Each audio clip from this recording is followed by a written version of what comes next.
Hey everyone. Hey, good to see you all again. Let's see, we are getting ready to record episode 409 of For macOS Only. We're waiting for Eric to join us. Finally getting everything ready here. You saw the lights come on. Remember to do that this time. And of course, pressed record on the recorder, which is always important too. So this is going to be an interesting episode. Prepping for this, I kind of ran out of time, as I do. You guys know that. If you've been watching the live, you know that. This is all that behind the scenes warts and all stuff, which, by the way, as I always tell you, look down here as you're watching this on YouTube in the replay, and there will be chapter markers so that you can jump past all this pre-show stuff and get right to the heart of episode 409. But we had an idea what we wanted to do this week, and it's going to be a lot of catching up, a lot of there's some news we want to cover, but then there's also some stuff that we want to revisit. And our first episode on coding on the Mac is one of those things. So we're going to be talking about that a little bit today. I'm still, let's see, I think I got all my notes together here. It appears as if maybe I did.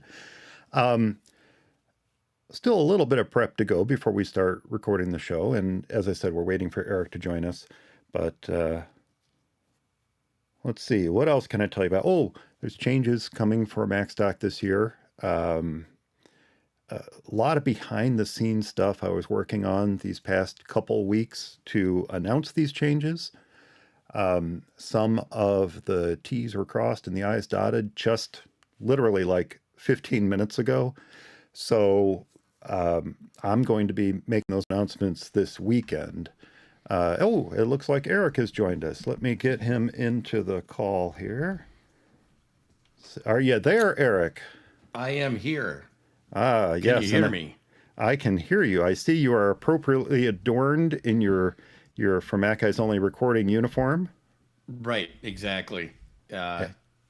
Promoting my my love for Macstock as usual, and the love of this shirt because it's a great shirt. Oh, I was just telling people that there are some changes coming to Macstock that I'm going to be announcing this weekend. Literally 15 minutes ago, I finally got some of the stuff in place that I needed to get in place in order to make these announcements. So it's been a long time coming. I can't announce them quite yet because, like I said, it was literally just a few minutes ago that I got things settled, or settled-ish, if you will. Yeah. That's kind of the perpetual state for Macstock every year, is settled-ish. Yeah. Have you told any? I mean, you actually, when we're live, by the way. Yeah, it was. I was going to say, when you were out here, though, it was.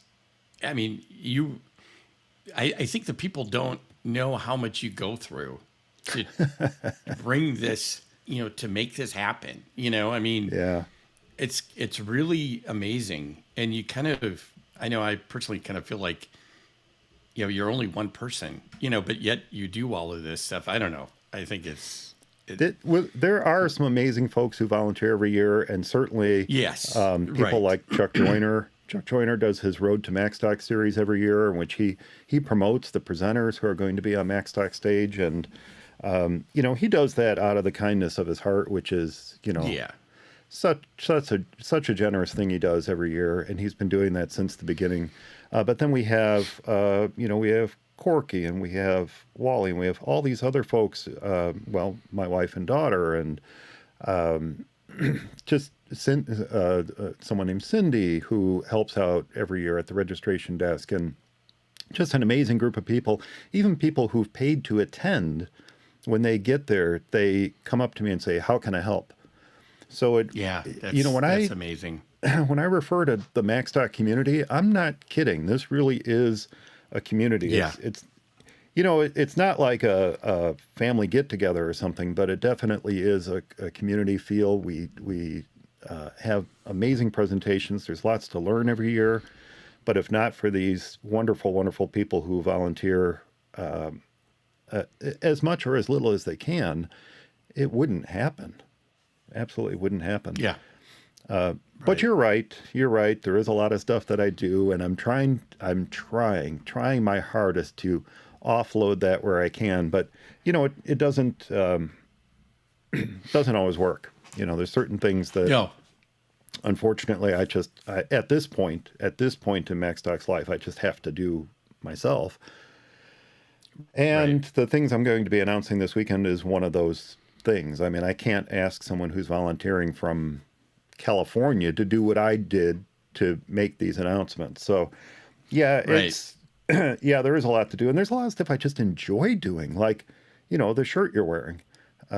Yeah, yeah. Oh, for sure. That's And one I of know the. you Go, enjoy the logo and and coming up with the and that's totally awesome. And for sure. But there's a lot of to me and you're right. I mean, that stuff I would enjoy too. But there's a lot of, how do you want to say, work involved. That's just yeah, it's what it is. I mean, it when is you what it put is. on something like this, it is, and that's I think you have to kind of, I don't want to say enjoy, but more than tolerate that sort of stuff to do this. I mean, I don't think I would have the patience, to be honest with you. Or I like more than tolerate. yeah. Maybe enjoy is a strong word, but you have to have something that No, the truth is I do enjoy it. I really do enjoy Yeah. it. I enjoy putting on an event. No matter how it turns out every year, if the people who attended, or let me rephrase that. No matter how it turns out in my mind, in other words, when the weekend is over, how I think it went doesn't matter. What matters to me is how the people who attended think it went.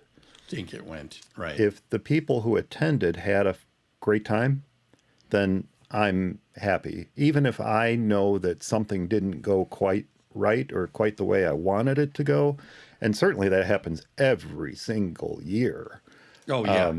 But if something didn't go quite the way that I wanted it to go, well, you know what? The important thing is that the people who came had a good time, and that's all I need. That's all I need. So That's really that is everything, actually. I mean, that's the payoff. You talk about all Right. the work and Right. whether I enjoy it or whether what did you say? Just more than tolerate more it? than What was- tolerate. More no, it's enjoy it. Yeah. Whether I enjoy it or more than tolerate it, the payoff Yeah, is that is people had a good time. if people had a good time. Yeah. Yeah. So that's That- really what it comes down to. Yeah, exactly. Yeah. There's a And key. No, go ahead. I'm sorry. no, I was going to say that is that is it. It's the people that want to come back next year. Yeah. Let's do this again. That sort of thing. That's the payoff. Yeah, absolutely. Absolutely. So I also told folk, let me try that again in English. I also told folks that this is going to be kind of an episode in which we revisit topics from recent episodes, including the last one. And interestingly, that the follow-up on last episode is a bit of a tie-in to Macstock. So it all comes full circle, Eric. All Yeah. comes full circle Yeah. here. It's just Hey, speaking everything's of a which, here's something that's been bugging me for a long time. I can't remember when this started. I want to say somewhere around macOS 11 this started. But I get a notification that there's one on screen right now, which made me think of it, and it's something I've been meaning to ask you about, and I'm gonna put it right out there to the world live on For Mac Eyes Only right now. I get these notifications from the App Store, updates available. Do you want to install the update? In the past, I could click that notification or I could click install, and it would open up the App Store and take me to the updates page and give me the opportunity to update the apps that are waiting for all updates, this right? apps. That's Right. what you think should happen. But sometime around macOS 11, I think it was, maybe 12, but I think it was 11, clicking that notification doesn't do anything but close it. It doesn't open up the App Store. I tried clicking install. It doesn't do anything. It just closes the notification. What the heck? Something's What is the wrong. point of having a notification saying that updates are available? Do I want to install them? Click here to do so, and have it simply close the notification. Come on, Apple. Jeez Louise. Yeah. There's Does it some do kind the of same bug thing for there. you? It does this on all Well, my don't- Macs. I have I have mine set up to automatic, so I don't get that. The only time I know something's going on is if I'm using Safari or something and it says this needs to close for this update or whatever to happen. Okay. And so then I know it's doing it. But no, I switched that over. That in my phone, there was just too much. And I just decided I don't do that with updates that are going to make me restart, operating system updates and stuff like that. But the other things I do, the app stuff I do. Yeah. Yeah, that's weird. There's obviously a bug or there's some sort of something that's causing that on your system. It's on this MacBook Pro. It's on the new Mac Studio. It's on the iMac at the office. Like every single one of them, I click, and foolish me. Every time there's a point update and this happens, I think, oh, maybe it's been fixed. No, it's not been fixed. It's not been fixed. Somehow it could just possibly be me alone in the world that has this problem. But to have this problem on all three Macs, right, it seems as if perhaps it's a bigger issue. Somehow I doubt it.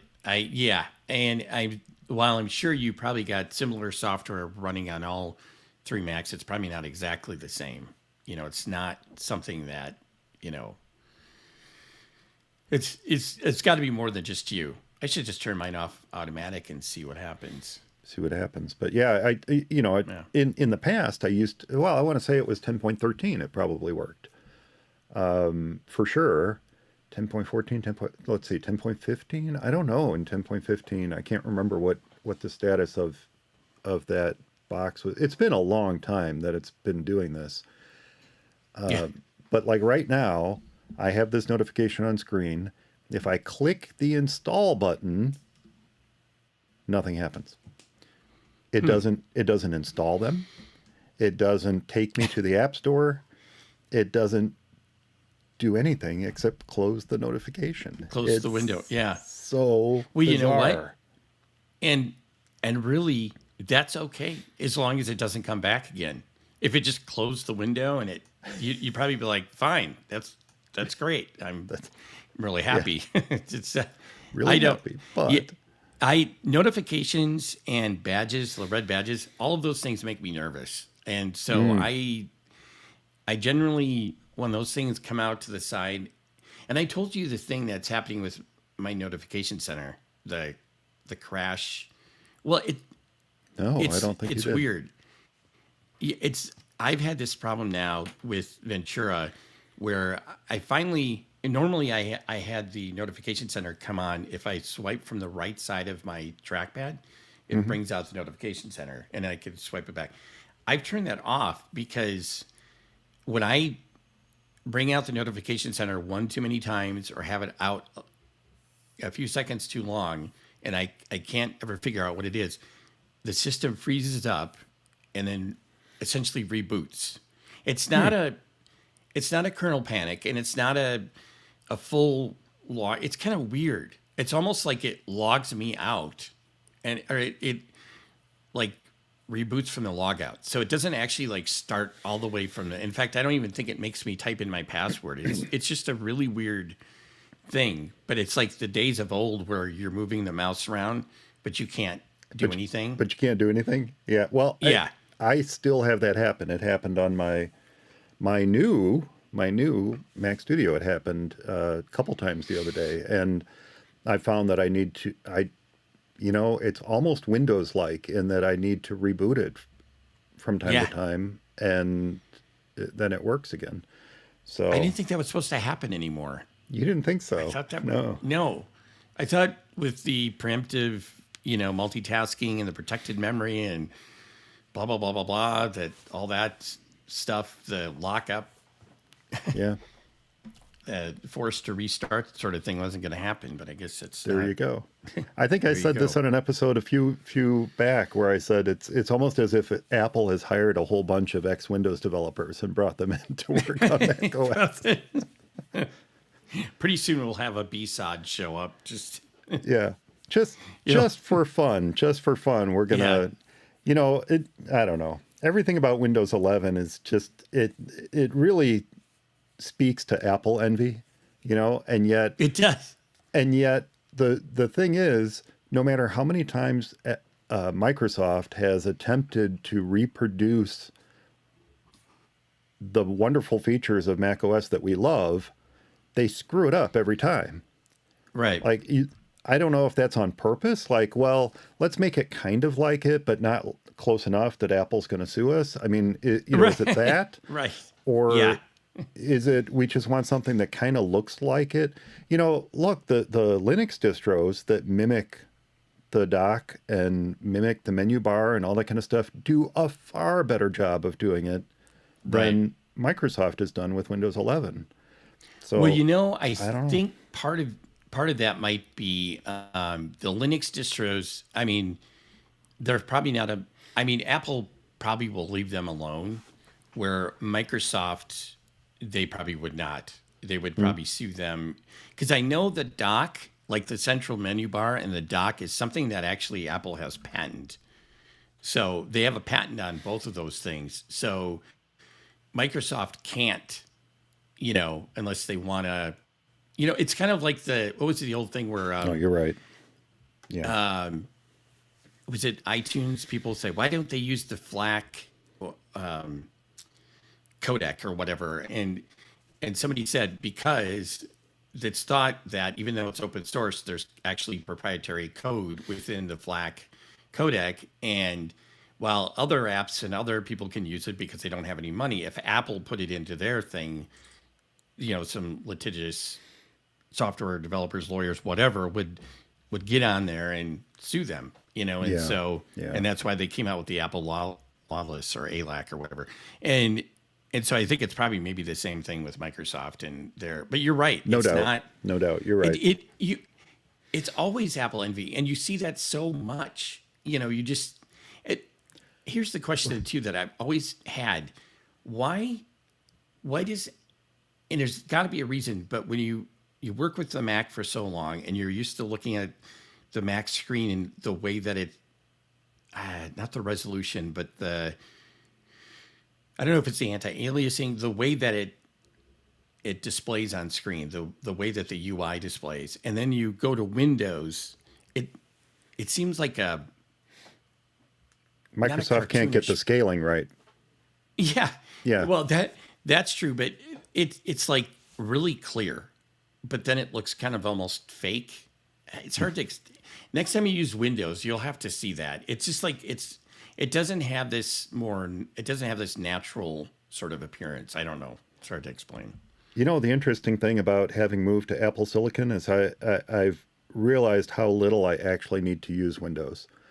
Once in a while, I get a client call or something where they have a Windows 10 question, and I'm trying to rack my brain to remember exactly how it was done in Windows because I just now don't have a great way to fire up Windows 10 anymore, or Windows 7 or what have you. I just don't have in the past, the trick with tech support is to be able to seek out the answer while the question is being asked of you.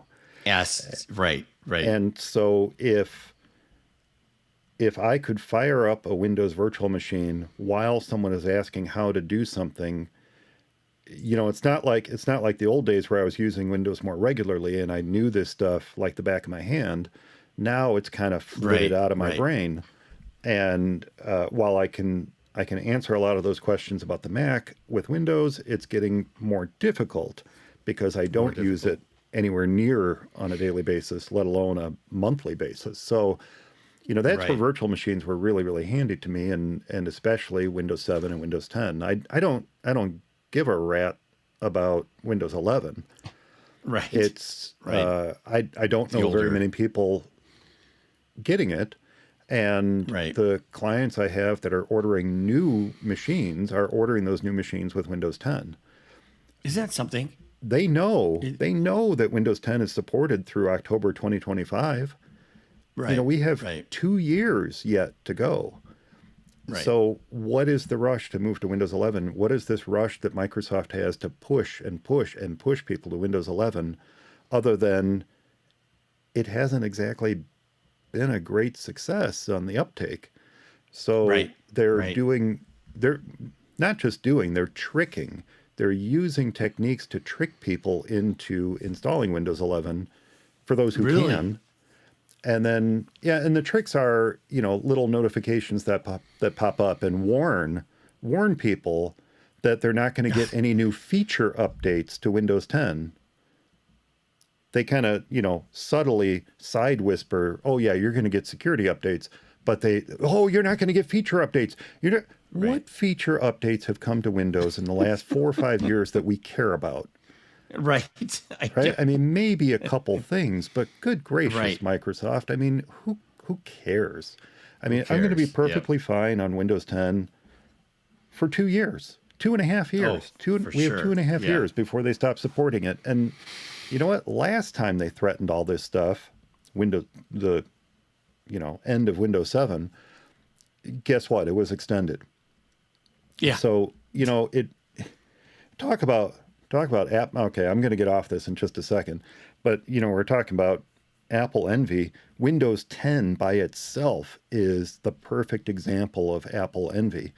If you remember when, and I just love how this played out, because you remember when Windows 10 was announced, Microsoft made headlines. Yes. They made headlines by saying this is going to be the last version of Windows ever. Well, what the headlines were inferring from that is that Microsoft is going to switch to, cloud-based Windows, or, maybe Windows was going to go away as an operating system or whatever. But what they really meant was, no, every version of Windows from this point forward is going to be called Windows 10, 10 point, Windows 10. whatever. Well, guess who was doing that? Apple, right? Apple. Apple had been doing that since 2001. And then Windows 10 comes along and Microsoft says, it's Windows 10, last version of Windows ever. We're just going to iterate it with new feature updates and all this kind of stuff. Then what did Apple do? I love this. Apple came out with macOS 11. 11. Yep. And Microsoft was stuck holding the bag saying, well, Didn't see what do that. we do now? In the meantime, Apple has upgraded to 13. Right. With 14 on the way, and Microsoft is just barely figuring out how to make 11 work in a way that people actually can use it in a reasonable way. Use it. It is. Yep. Yeah. And they're already talking about 12 being the fix for 11. So Which I don't know. Which means they'll probably put it back to they'll probably add the start menu back to the left side and make it. I mean, it really is weird what they did, and it doesn't make a lot of sense to me. Yeah, I don't know where they were going. We knew where they were going. We knew where they were going with Windows 8. It was wrong, but we knew where they were going. They thought, they envisioned this tablet touchscreen future that this new interface that Windows 8 brought to the table was going to be perfect for. Well, it didn't quite work out that way. And while Windows users are getting used to touchscreens to the point where, you set them down at a Mac and they start smearing up your screen as they're trying to get it working. But, I still stand by what Jobs said, is nobody wants to be sitting there, at a comfortable distance from their computer with their arm outstretched. I'm at least a foot and a half from my screen right now. Right. And it's same with me. And I don't like fingerprinting up my phone and iPad screen anymore and I'm used to that, but I really like my Mac screen clear, and it just doesn't make a lot of sense. I mean, it's not I don't know. I don't get that. I know. And I think part of what was it? Their Metro UI, is that what it was? And they came out with it originally for their phone, and I think everybody really liked it. It was this kind of flat UI, and it was sort of unique, very unique and different. And I think Microsoft is like, oh my gosh, this is great. Everybody. So we're going to put it on Windows on the desktop too, and then everybody's like, no, that was dumb. That doesn't work for me. No. and who are they beta testing this stuff on? That is saying, this is fantastic. You have to roll this out to the millions and millions of people that are using Windows right now. You have to give this to them. Who are those people? Yeah. Who I think beta it's tested Windows 8 and beta tested Windows 11 and said, "Oh yeah, this is it. This is this is perfect. This is You got it. exact." You nailed it. And Yep. and if they're not doing that, then why the heck isn't Microsoft listening to them? Right. I don't. Right. I guess they're too invested. You know, by the time it gets to that stage where it's in like a public preview state, I guess they're too invested. It's too late. It's Yeah. too late. So It's too late. Yeah. yeah, No. but you can say the same thing about settings in Ventura.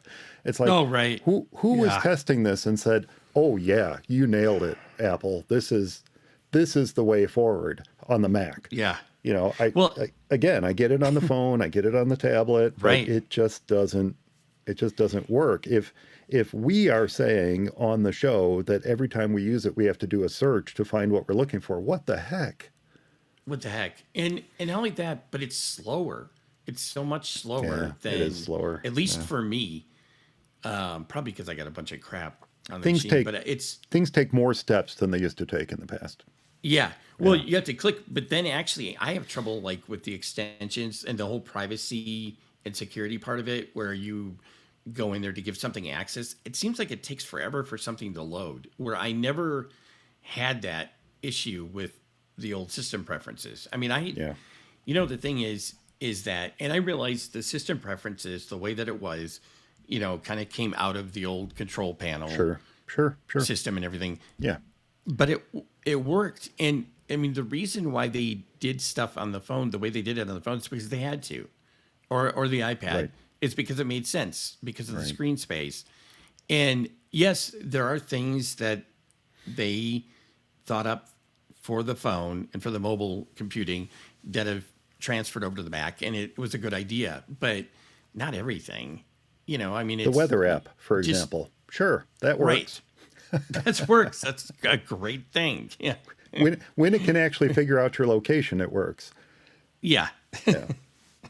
As long as we stopped ragging on Microsoft and we're ragging on Apple right now. Right.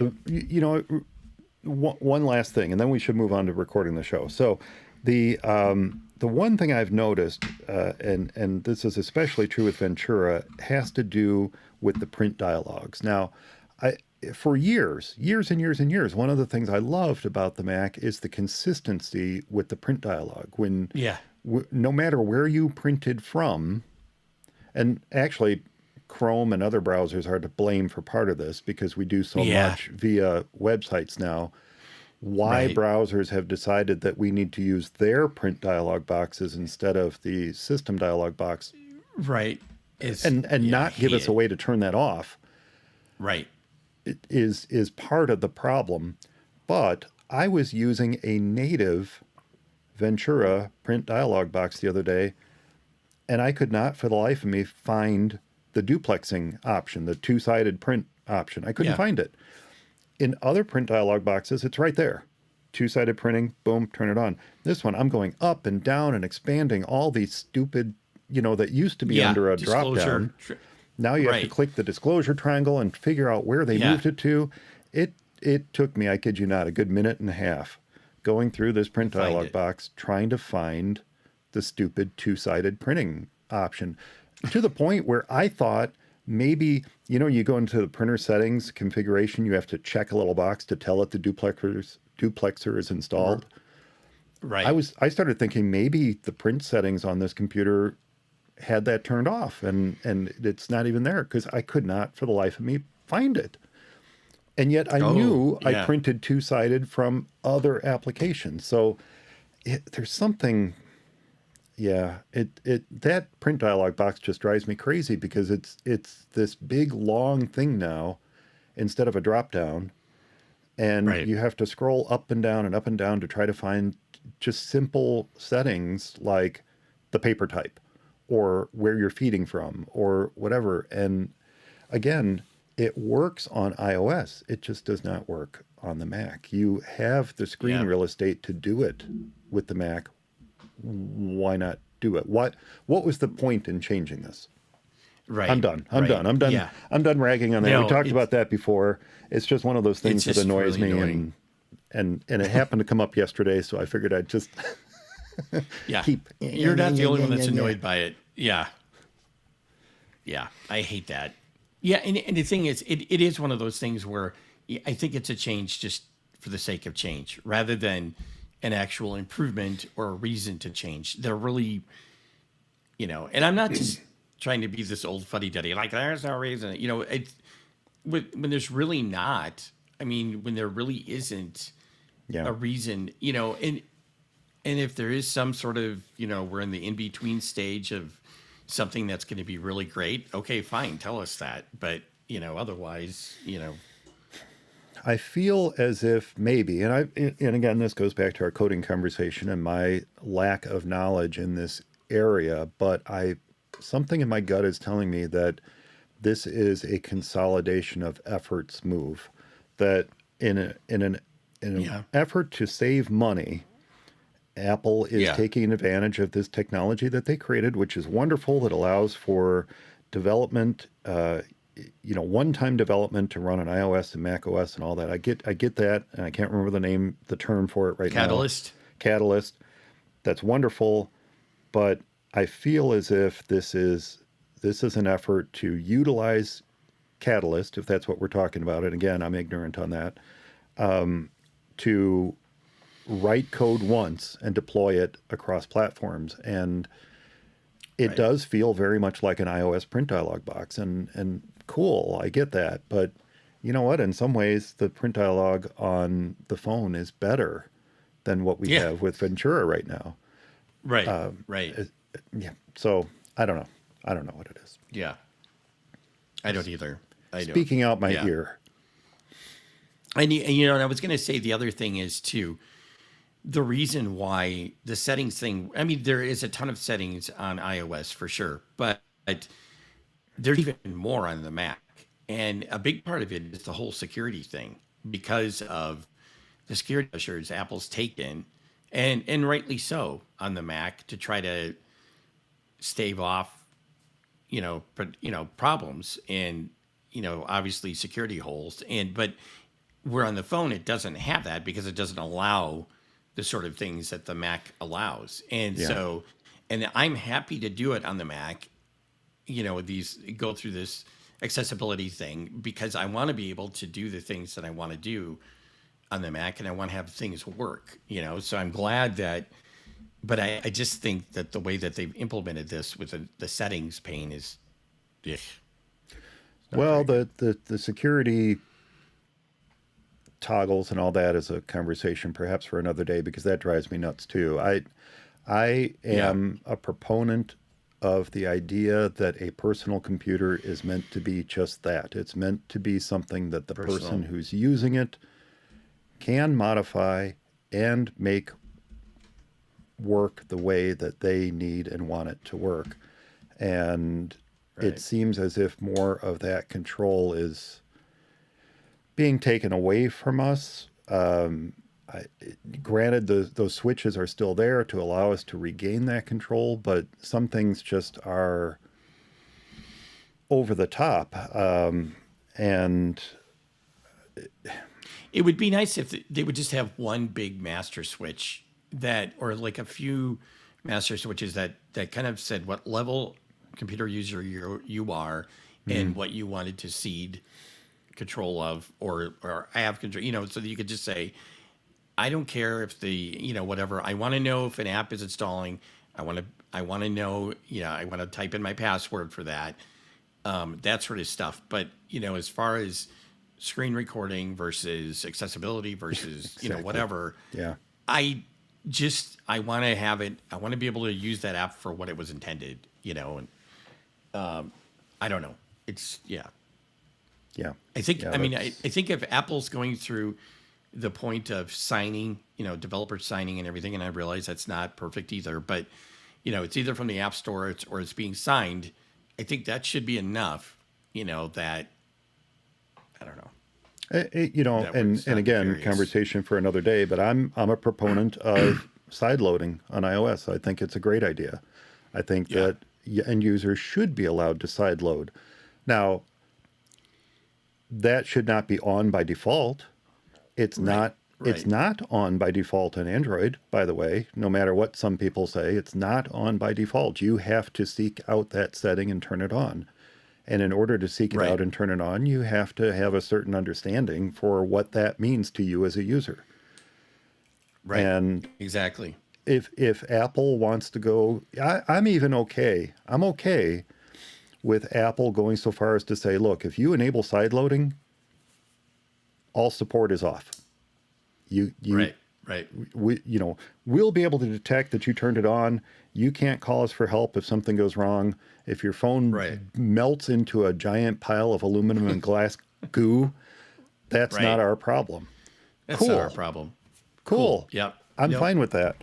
But if no matter how many warnings they want to throw in front of me, if there's as a user, I feel as if I'm a fairly good judge of what is safe to install and not install. Right. Just like on the Mac, I don't get all my apps from the App Store. I get them from third-party developers. And I feel as if I Right. should be able to get apps from third-party developers for iOS as well.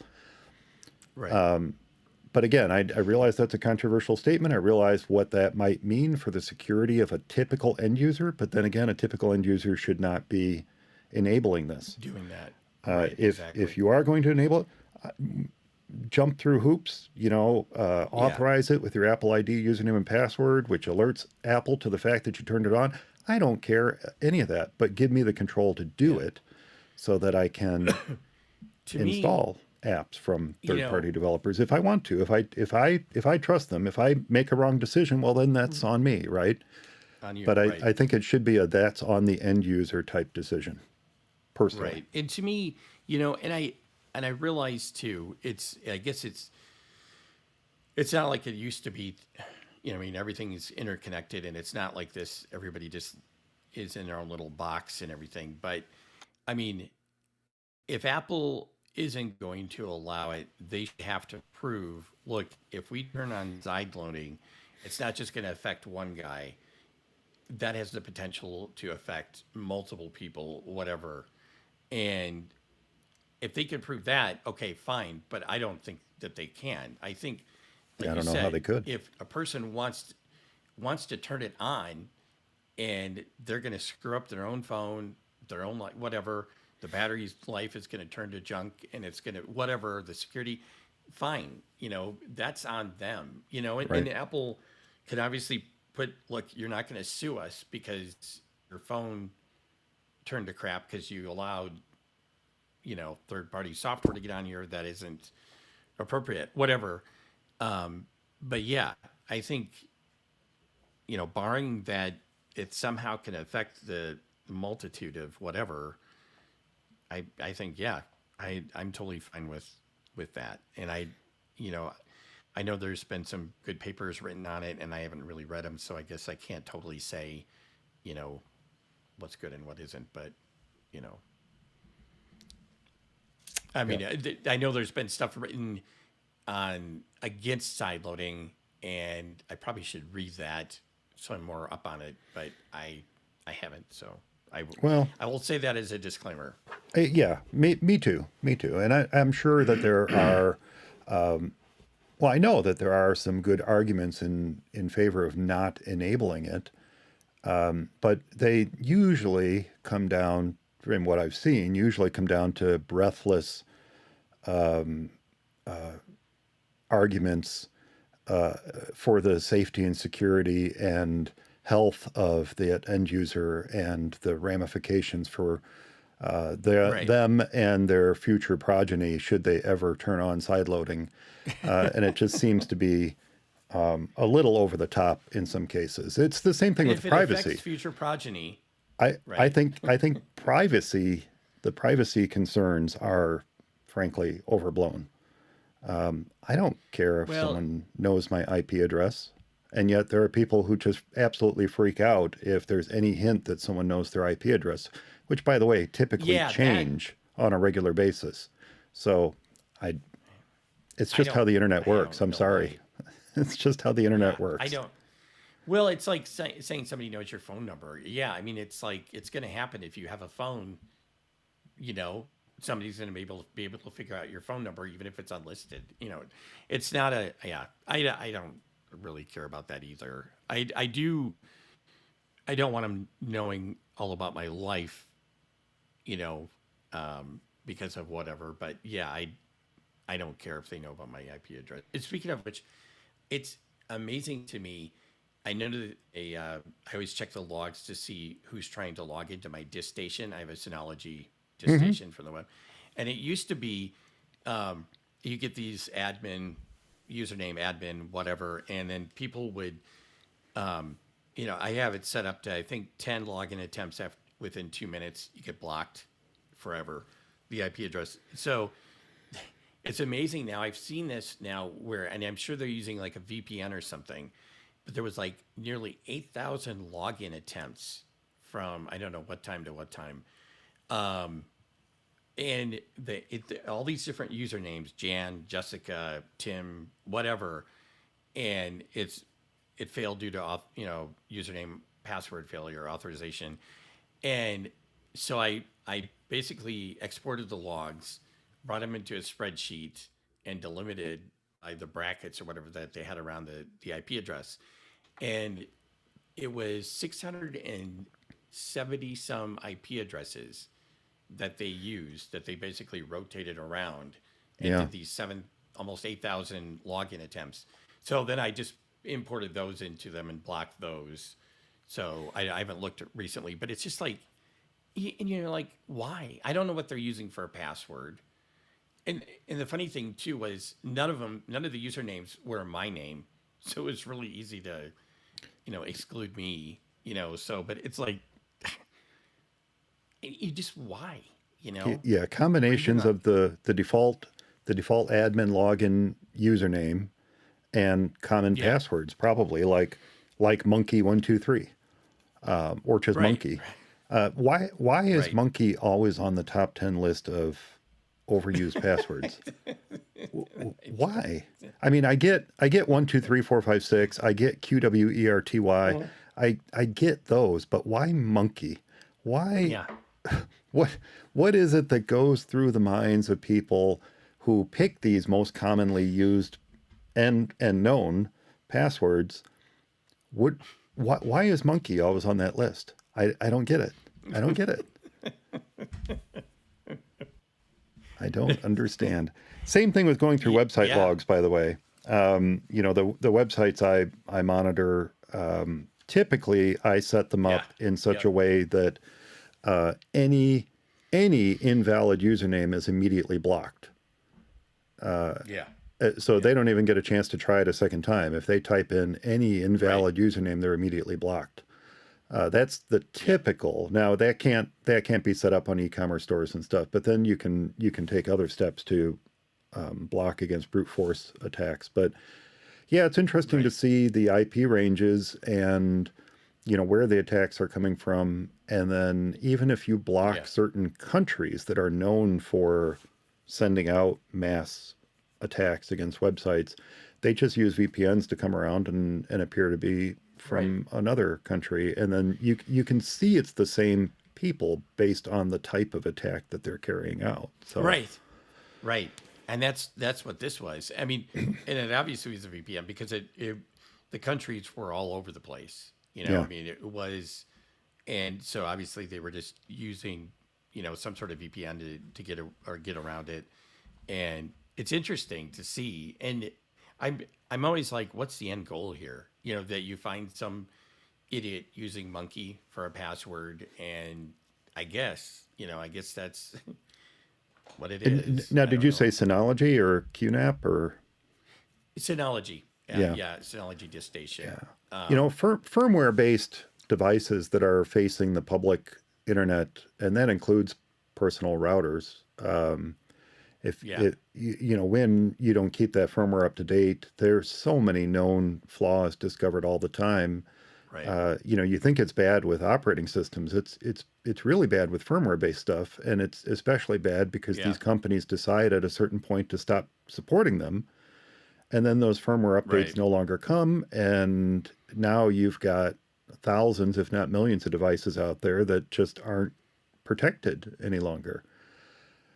Yeah.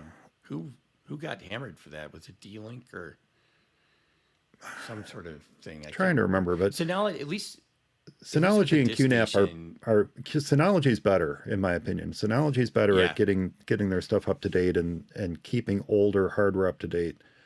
QNAP and they do have will a regular update stuff. OS, Yeah. Yeah. right? QNAP will Right. update I stuff, mean, but they it do. seems to be under duress. Yeah. Sorry. Right. Sorry, QNAP. I don't mean to Yeah. malign you there.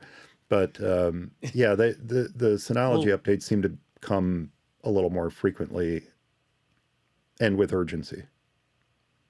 yeah. Right. They at least with the DiskStation, they have their DiskStation management software, and it's all obviously Linux, and so Hmm. they keep all of that up to date and everything. But they did originally have you set up your admin with admin Yeah. and there with an admin username, and it wasn't changeable. And then and I'm like, man, that seems weird. And then a couple of years ago, or maybe a year ago, they said, yeah, don't do that. Stop using that. Do your own user. I'm like, okay, well that disable the admin. So I disabled admin and I disabled guest, which I always do anyway. And and then just although I do have this half idea just to create some sort of honey pot and see if I can see what I can get. Just I don't know. It's interesting. The form engine that I use on client websites has a honeypot built into it, which Yeah, I just absolutely that's love. cool. And as long as you have that enabled, there's a secret field that humans don't see, they'll never see. But if it's filled out by a bot, they know Robots. they know that that's a bot, and they'll filter it out because it attempted to fill That's out this awesome. form that can only be seen by bots. So I kind of love that. Yeah, that is totally awesome. That is great. Oh, so we should You know, probably get to get recording, huh? started. Yeah, I This suppose. is this is our longest preamble yet, which is, Yeah. again, part of the reason I said this at the very beginning, but part of the reason I tell people about the bookmarks, the chapter markers down here, is because if they want to skip Just to all the, avoid rambling. yeah, there was some interesting stuff in there, but if they wanted to avoid all that, chapter markers. Right. It's for me. It's more of a pre-ramble than preamble. I think I just Preamble is ramble perfect. on. Yes, if they Yeah. want to skip the preamble, maybe I should write that down. I'm gonna write that down. Preamble. Yep, that's perfect. That's the perfect way to describe what we do here.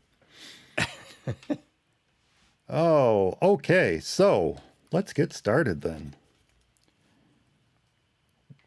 4950. Perfect. All right. In three, two, one. It's for Mac Eyes Only, episode number 409 for May 12th, 2023. Beta 1 Bug Report. Hey everyone, welcome back to For Mac Eyes Only, the show for the Mac community, where we share our thoughts and opinions on current Mac news and events. And joining me to talk, well, whatever comes to mind today, is my For Mac Eyes Only co-host, Eric Erickson. Hey, Eric. Mike, how are you? I am doing good. And for those of you joining us live, I'm going to be keeping an eye on the chat room too. So if you have any questions or comments as we move along, be sure to preface it with a Q:, and we'll try to address it. Well, Eric, bug report seems to be the best way to describe this episode. I suppose we could say do-over too. I mean, in a way. Maybe do over, yeah. Yeah, but Right. I like Bug Report because after our first coding episode, not only did you have a bug report to file, but we also heard from listener Jill with a pretty big bug to report that, well, we'll get to in just a bit. So not only do we have those updates, but we also have a little follow-up on our last episode about choosing the right Mac. But before we get Yeah. before we get to all that, though, is there any news of note this week? I know you had a story that you wanted to bring up. You mentioned last night as we were talking about what we discuss on the show this week. Oh, yeah. Was that really worth it to talk about? I don't. Oh, I think so. I think this is pretty big news. Well, it's yeah, especially from the standpoint of how they caught the leaker, like you said. Oh, well, there's that. Yes, there's Yeah, that for sure. yeah, But what is there's news that led up to that story about catching the leaker that I think, well, I feel like right. you might be excited about. I'm a little ambivalent, but you might be excited about this news. Well, I was just thinking about this the other day because I was thinking about, do you remember, gosh, this is a long time ago now, but when the iPad came out and they came out with iMovie for the iPad, Yeah. and I think I did a little movie doing it, sort of demoing it, and we had it on the show, and or I did an article on it. We might have did it on the show too, but I did an article for the website Hmm. and editing an iMovie on the iPad, and they actually did some things with it that eventually made it into the newer version of Final Cut Pro, especially with the precise editor thing where, when you're editing, it'll and you do a transition or you have a cut, it'll split it up and you can precisely, you know, bring in uh, the older one that or the previous tape that you're cutting from and into the next one. It's kind of hard to explain without a visual, but anyway, that was something that they had in that version of iMovie, and I just thought it was great. So the other day I was thinking, you got this iPad Pro. For the longest time, the iPad was kind of hampered by hardware. So, people complained, it doesn't have the software that the Mac does and everything. And you could make the argument, well, it's just not as powerful as the Mac and it's not going to. But, Apple kind of took care of that a few years ago. And now they've come out with the iPad Pro. They've come out with their own iPadOS. They've got the iPad running on M1s and M2s, I think. So I was thinking, why do they not have Final Cut Pro? Why do they not have their Pro apps? And well, furthermore, why doesn't anybody? But I know Adobe's working on Photoshop for the iPad, which and they're saying it's Photoshop on the iPad. They're not even saying it. It's going to be a full version of Photoshop, but right now it's kind of like Photoshop 2001, so it's Right. not even up to Right. par for for the Mac version. But and of course, Affinity, those guys are almost like magic. They have a real version of Affinity Photo for it that's pretty much on par with the desktop version. But other than that, there really isn't anything. So anyway, Apple announced this Final Cut Pro and Logic Pro both come out for the iPad. So I was kind of excited to see that. So, and I don't know what it's going to look like. The one thing that's part of it is from all reports, it's going to be a subscription model. So it's going to Hmm. be like $4.99 a month or $49 a year. Yeah. So there's that. And of course, that brings up the next thing. What's going to happen with Final Cut on the Mac? Are they going to release a newer version of that? And is that going to be a subscription now? On the one hand, I hate subscriptions.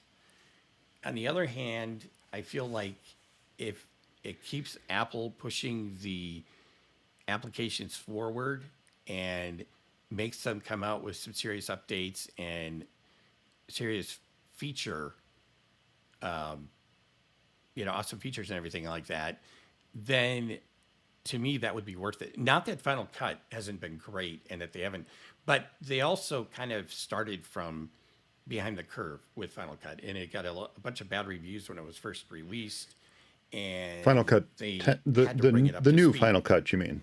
The new one. Right, the Final Cut Yeah. Pro, right? The Final Yeah. Cut Pro 10, yeah. Right. And now it's just Final Cut Pro, I guess. But yeah, so when that was released in 2011, there was a lot of hate on that, and I think it wasn't all justified. But anyway, it didn't have it was had some serious feature lag, like didn't have multicam and it didn't have several other things. Since then, they've added all that in there, and they've even passed, I think, they've much more features. But as it matures, you wonder if they're going to keep doing it or whatever. But if it, like I said, if it helps them push the app forward and keep improving it, I'm kind of, I guess I don't have a problem with that because it's something that I rely on, and I have no urge to use Premiere, which is another subscription anyway, or even DaVinci Resolve. I mean, it's, to me, Final Cut blows Premiere out of the water, and I know probably take a lot of flack for that, but, and I've used Premiere, and Premiere just feels like, I mean, Final Cut was kind of a paradigm shift, I think, just the way the magnetic timeline works, and everybody thinks, oh my gosh, it sucks. I hate the magnetic timeline. I don't. I mean, it makes things so much easier, and I think that's part of the reason why it makes it easy for people that aren't even used to editing, get the hang of it. So, especially when you come from the old Final Cut. The old Final Cut had certainly had a lot of complexity to it, to be sure. And to me, it feels as if Premiere is in that same category. There's a lot of complexity to it. I guess once you get used to using it, it's one thing, but it's hard to just kind of pick up and run with. Final Cut Pro has complexity, but it's floating underneath this easier to grok interface that's, I think, much quicker for people to pick up, especially if they're coming from something like iMovie. Now, to be fair, on the iPad, on iPadOS, there's been LumaFusion, and there's a lot of folks who absolutely love that. Now, I don't believe that's ever been brought to the Mac. Quite frankly, I don't follow that product that closely, but I know there's a lot of folks who love it and have touted it as the Final Cut for iPadOS. And I do like it, and I do use it. Unfortunately, I don't like it as much as Final Cut. I've never found it is, it's great. I mean, it's great in the sense that there really was the de facto the only thing if you wanted to do any serious editing on the iPad or even the iPhone for that matter. But I've never felt like it was on par with a desktop class editor NLE. But that's just me. And I, like I said, that being said, I still like it a real lot, and I think they've done a remarkable job, for what they've had. So I think that's great in its own sense. Yeah, and I'm sure that Final Cut on the iPad and Logic on the iPad are going to be great. I think I can make a better argument. I don't use Logic, by the way. I don't use Logic on the Mac. I don't use GarageBand either. But I feel as if there's a better argument for Logic on the iPad than there is Final Cut. It just seems like it lends itself to that touch interface a little bit better than maybe Final Cut does. I could be wrong, though. Yeah. I think certainly there are a lot of musicians, and there's a lot of audio, artists that I think would love to have Logic Pro on the iPad. And I know I would like to have it on the iPad. And I think you're right about that. And I think, it's especially depending upon how they do that. And I'm hoping that it's really close to being on par with the Mac version. And maybe they've had a chance to rewrite the previous Logic came from eMagic. It was a software, and it was quite a bit more complex. And Apple has has changed a lot of it, and it's gotten a lot less complex. It has all the main features, and it's still as powerful as it always was. But they haven't rewrote it like they did with Final Cut. Final Cut obviously came from, what can I think of really talented company too. They created Flash and something else. But anyway, it'll come to me, I'm sure, after the show. But anyway, they got Final Cut Pro from them, and obviously built it into what it is now. And so it'd be interesting to see what they do. But the one thing I would say with Final Cut for the iPad, and the one thing I could see why people might use it is that for people that either already have a Mac and they don't want to get a Mac laptop, or they want an iPad because they want the ability to, for what it's worth, the iPad has a camera in it. That's pretty decent.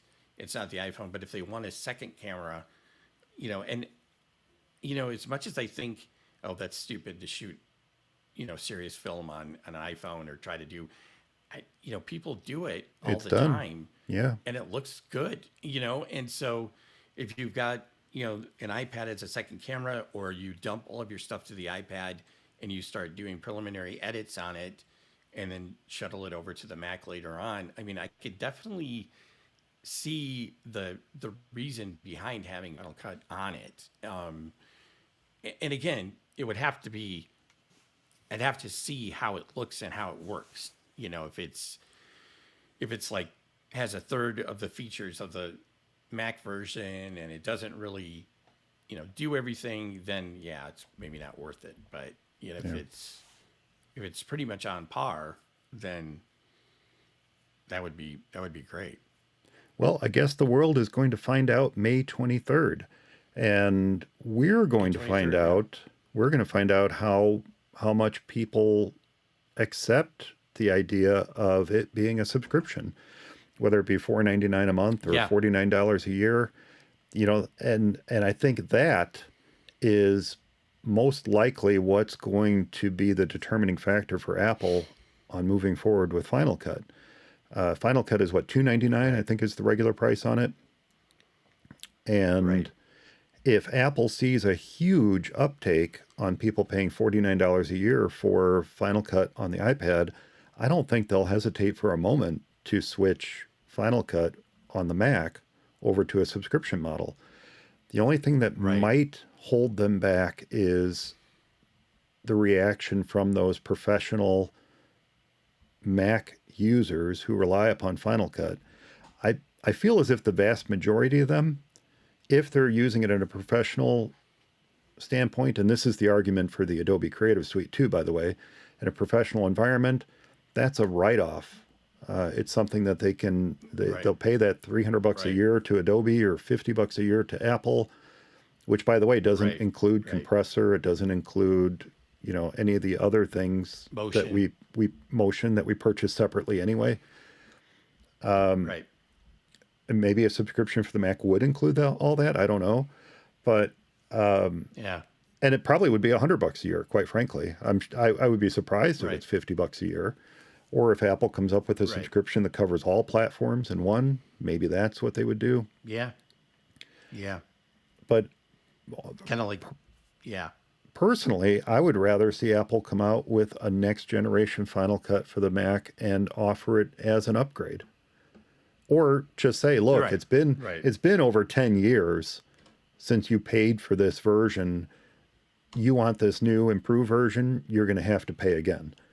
Cool. I'm fine with that. I'm absolutely fine with that.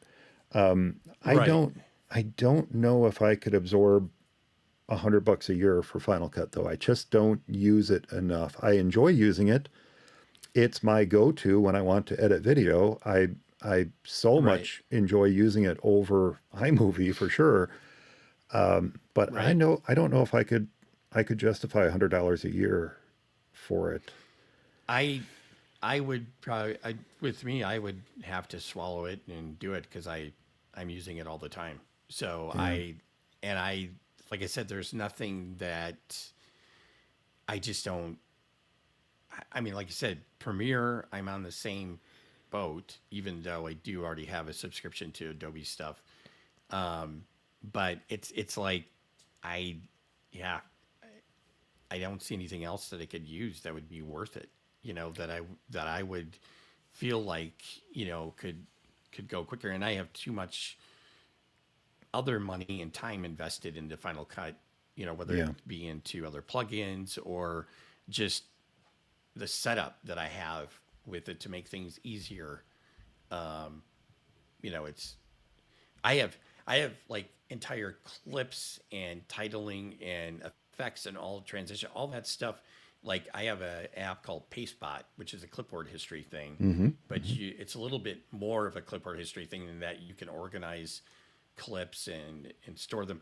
I have like a whole Final Cut Pro section where I can just paste that. I have Final Cut Pro objects that are in Pastebot that I just paste over to. Okay, this is the opening, this is the closing, this is the whatever. And so I would have to do all that for something else. And I'd have that's, to generate all of that stuff. not a fan of subscriptions, but you can kind of tell. Well, I don't want to make this a blanket statement, but there are developers who will offer both, and then there are Yeah, developers who switch to subscription only. And it almost right. always seems like those who switch to subscription only are some of the most popular applications out there, and it's done in a way where they've got you over a barrel, as it were. Yeah, Look, what are you going right. to do? What are you going to do? You want to leave What are us? you gonna do? Yeah, Fine. Don't subscribe. Good luck. Take all your data don't with you. And subscribe. and with Final Cut projects and stuff, that's kind of it would be that over a barrel type situation Right. where you have so much invested in it. What are you going to do? You can't What take are the you gonna do? time, and time does equal money. To in your case, time does equal money to switch to Right. something different. And it's unfortunate Yeah. that they take that stance. I do always appreciate developers who offer both options, and very often I will, and especially I if I do can too. do it through their website. If I can do it through their website directly, I will always buy the standalone license and renew that license every year, because I know the developer gets a little bit more in that case than they get if I subscribe to them through Apple. So Right. if Right. I can Exactly. subscribe through their website, I'll do it, because that's more money in their pocket.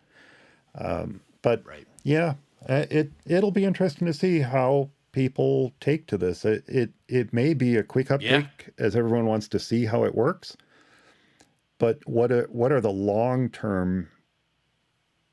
What's the long term usage of it? That's what I'm more interested in. Where will we be in a year, and how many people will Right. continue to be subscribed to it, who are Subscribing to are it. consciously subscribed to it and not just stuck on the monthly subscription, annual subscription, and Yeah. forgot that they have Right. it, quite frankly. Right. Right. Exactly. But And something and some oh, go ahead. well, I was gonna say this is all hypothetical. It's kind of guessing because we don't. Apple hasn't made any announcements as far as subscriptions for the Mac version. I mean, obviously you'd have to assume, but who knows? We could be wrong, but Yeah, no, I think doubtful. I think yeah, that's a big assumption, and I do believe that assumption hinges upon the uptake for iOS. Although, you never know. They might Right. just say, "Here's a new version. It's $300 if you want it."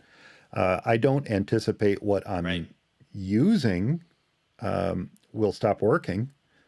So if they do switch to a subscription model, I'm fairly confident that what I have right now will continue to work. I don't know how they could Oh, for sure. retroactively reach No. into my, well, I guess they could. They're Apple. Right. Retroactively reach Yeah. into my computer and say, well, now that's magically a subscription. I don't think that's going to be the case. Wherever you are at No, the I don't time think they so either. switch to it, is that software will continue to work. So for a set period Right. of time, if you don't want to subscribe, don't subscribe. You could just keep using the old version. But Exactly. that FOMO, that fear of missing out on new features, will hit at some point, and or I will have Eventually decided get to you. to move on, to something different. Right. So Right. Right. cool. Yeah, at that point, Affinity will have come out with their own NLE, and it'll be awesome and it'll only be $50. Gosh, I again, that's one of those developers. When there's a new release, I buy it. I buy it directly Yep. from them. I don't buy it through the App Store. I don't even know if Right. the 2.0 is in the App Store. Is 2.0 in the App Store? I don't know if it is. I think it is. Is it? I believe it is. But I buy directly from them, and I'll buy that upgrade. The moment 2.0 was announced last year, boom, I bought it. Yeah. Yep.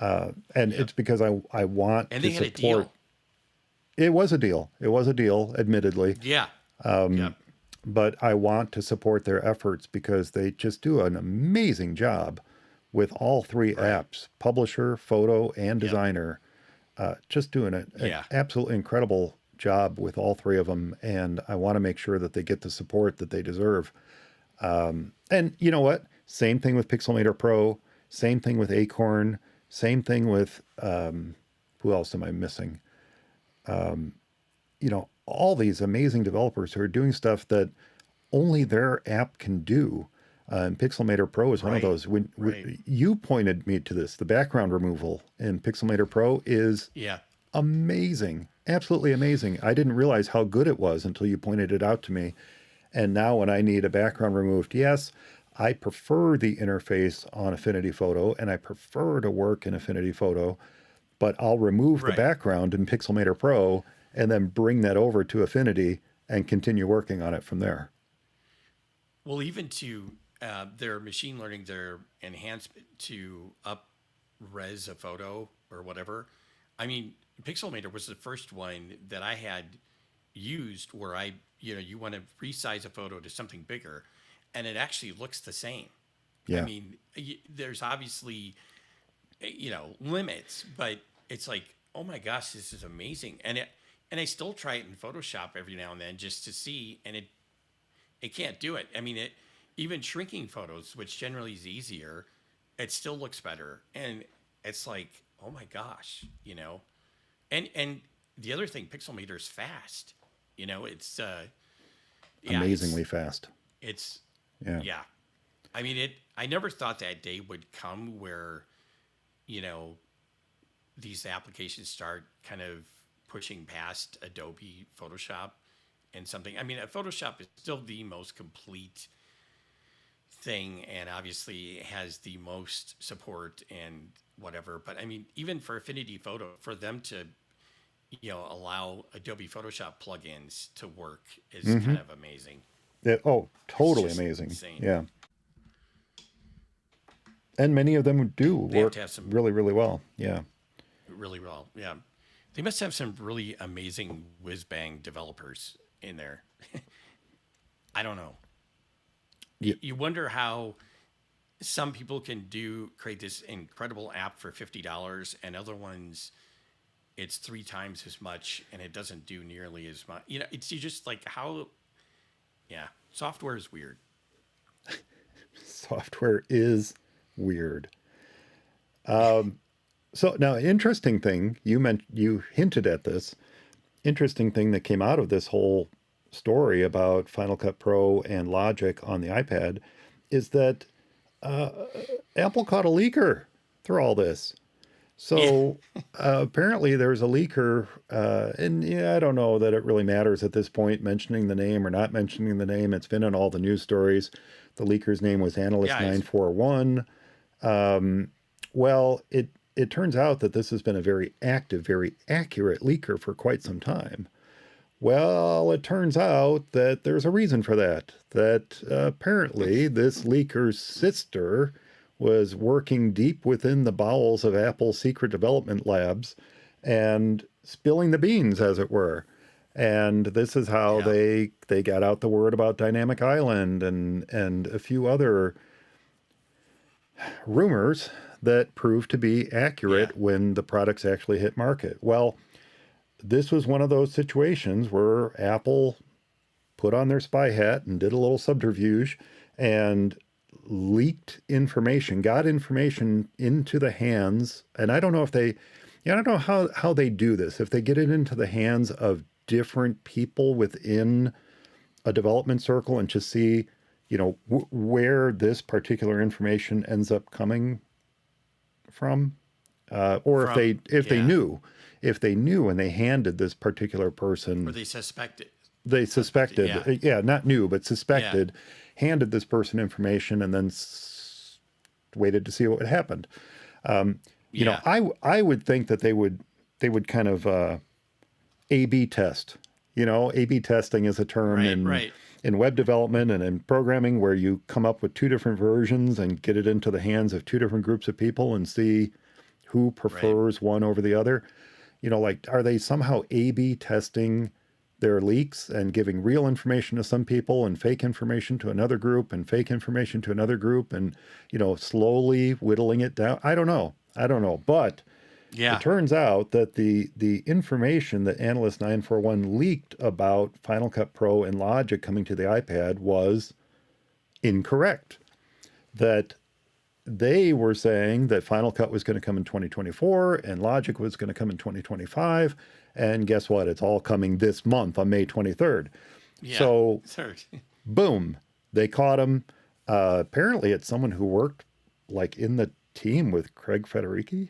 That's what I understand. So this is Oh, like wow. big Big time, things. Yeah. you know, big time position there at Apple. Well, needless to say, Yeah. they got fired. And probably will make other people think twice before leaking information, especially out of, I mean, come on. This leaker was giving information about the person who was doing the leaking that pretty much pointed the finger at who it was. So, Yeah. You wonder why. It, I don't know. You kind of wonder like why would they do that? Why would they? I don't know. It's just that's like it's probably what yeah. the sister is asking right now. Why would you do that? Why Why why would you would do you that? say, why would you tell people that I was directly working for Yeah. Apple's senior vice president of software engineering? Why? What Right. Why? what compelled you to share that information? I Share. don't know. Right. Anyway, Well, so and the thing leaker is, caught. probably Apple would not agree with this, and they probably. I know that. And the other thing that's kind of weird is that I know, like it was maybe about a half a year ago when I read stories where Apple's going to start coming down and closing up the leaks, that they were getting tired of having these leaks come out, and for the most part, their software isn't leaked as much as their hardware stuff is for obvious reasons because that they design and build in house as opposed to having a design, but then somebody else has to build Yeah. put together the hardware. Yeah, But hardware leaks are the really tough. But the one thing I kind of thought the leaks did, and I know Apple would disagree, but I think it kind of kept the temperament and the expectations in line with reality. Where because the thing is, if people can't find out realistically what's coming up, what do people tend to do? They'll make crap up, yeah. and they'll just to say whatever. And I remember when the iPhone was still new, maybe it was the second or third iteration. I remember hearing all this stuff with the next iPhone's going to have holographic this, and I'm like, what? And I heard it from multiple people, and it was just like outrageous. And somebody was just pulling somebody's chain, and it was just but then that eventually stopped happening, and people you would know just about what all the updates were going to be before the event even happened. And I know again, Apple doesn't like that, but maybe in the end it's not the worst thing. It gives investors the idea, and it gives plus it's kind of a trial balloon. If people are not excited about it, Apple can change course too. Yep. Absolutely. Yeah. Yeah. You know, look, you're right. There are some benefits to information being leaked out. I think the best way to do it, however, would be controlled leaks in the hands Yeah. of the company doing it. This is not an uncommon Right. thing, especially if there's some competition you're trying to kind of get out ahead of when you know that Right. there's similar product lines coming out and things like that. So I'm totally not surprised that I would not be surprised. Let's put it that way. I would not be surprised to hear if Apple purposely leak stuff, the whole iPhone on the bar stool type thing. Right. So who knows? But look, if Right. you are an employee trusted with confidential information, especially information that does give you a market advantage or disadvantage if it gets out into the hands of those in the general public and your competition, uh, Right. gosh, you know, how I guess it's like embezzling, right? You're not Yeah. embezzling money, you're embezzling information. Information. And that's a similar situation where you know, as time goes on, you get more and more emboldened with the money you're stealing or the information you're sharing to the point Right. where you are just going to go one step too far and get caught. And get caught. Yep. So Yep. just Exactly. don't do it. Just don't do Don't it. do it. Right. Right.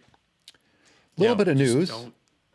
Little bit of news for my favorite web browser. Firefox 113 just got released recently, and that's very, very cool. That just hit the stable channel. But in some news on Firefox 114, the first beta of that got released, and there are some great improvements coming. I talked about Firefox quite extensively on the show not too long ago because it is so privacy focused, so privacy forward. Right. You would almost think that Apple had a hand in developing it with how much they focus on the end user's privacy and give Privacy. controls to the user, as we were talking about earlier, give controls to the user to enhance the privacy or decrease the privacy and security depending on how you need to use the browser at any given time. But the default features that are turned on really lend to ensuring you are safe and secure on the web. It's a fantastic browser. It's a fast browser. It is an open standards browser, which means a Yep. lot of compatibility with websites out there. I just absolutely love it. It is my favorite. It is my go-to. And I always feel like I'm regressing when I have to fire up Chrome or I have to fire up something different. And I say that knowing full well that you have to fire up Chrome to use this Ecamm Live that we're using. But, Right. Yeah. one of these days, they'll get Ecamm Live working reliably with Firefox. But Yeah. Firefox 114 is coming out, and they usually come out pretty quickly. But if you recall, one of the features that we talked about, and this was many, many versions ago, not just 113, but many, many versions ago, was something called DNS over HTTPS, which is one of Firefox's privacy-focused features that sends your request for a domain name, so typing in apple.com or google.com or what have you, it sends it through an encrypted connection instead of out in the open. So that, it doesn't matter if someone gets your IP address, as we were joking about earlier, or not joking about really. It doesn't matter if someone gets your Right. IP address. Right. What matters is, do they get the information that you're sending to and from your destination as you're using the web? Right. Right. Well, DNS over HTTPS helps prevent the leaking. Speaking of leaking, helps prevent the leaking of information because it encrypts that connection to the DNS servers so that the domain that you are typing in, the site you want to visit, is encrypted to and from the DNS servers, which is Right. fantastic. So Yeah. it creates a secure, as I said, it creates a secure DNS connection, makes it harder for people to see the websites that you're visiting. So they Which is nice. are totally revamping that for 114 and improving it and making it much more standard and enabled by default in Firefox with 114. So that's huge news coming. Wow. The other thing that's coming that I'm actually kind of excited about, and I'm eager to see how this works. I don't know if I'm eager enough to fire up the beta of it to do this because I do depend upon Firefox quite a lot. But 114 is going to bring a feature called cookie banner reduction. Oh, hallelujah. Thank goodness.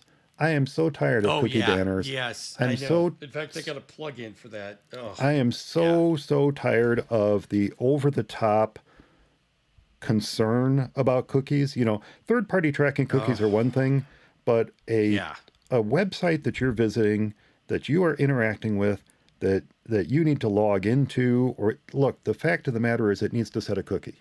It's not Right. nefarious. It's just what it needs to do It's to just identify the fact that you're signed in. Now, right. there's other ways to do so without using cookies. Yeah. Admittedly, But you know, there's they can identify the state of your connection with their site without having to set one. But in most cases, day-to-day usage, the typical websites you visit, the cookies are not nefarious. The ones that are problematic are third-party tracking cookies, and we've been able to block third-party cookies for forever. ages. Yeah. So, yeah, but this new feature is called Cookie Banner Reduction, and while I'm sure it won't be perfect at first, Firefox will automatically attempt to reject cookie requests on cookie banners on supported sites. So, for Nice. any site that pops up this cookie banner and says, would you like to accept or reject? Yeah. Firefox will automatically Reject. attempt to reject. Sweet. Fantastic. Yeah. Absolutely fantastic. And, you know, look, let's not forget, for all the breathless complaining about cookies, that you have always had control over whether your browser accepted cookies from any given website or not. Right. Right. And that's been there since day one, practically. Practically from Not day only one. that, Maybe not day one, but maybe not NCSA yeah. Mosaic day one. Right. But it's it's But it's been there for a long time. a long time. And the other thing with these cookie banners, it's like I keep saying yes or reject, whatever, every time I go to a site, even though I've already confirmed it. I swear I keep getting it on the same sites over and over again. And I'm like, I've already said yes or I've already said Yeah. no. I mean, it just drives you nuts. It's like, oh my gosh, really?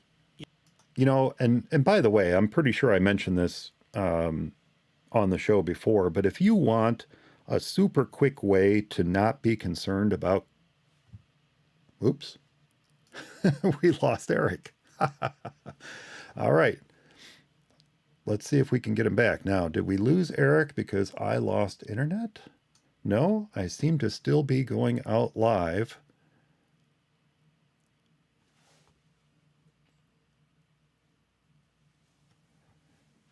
Well, boom, he dropped. Let me just do something here.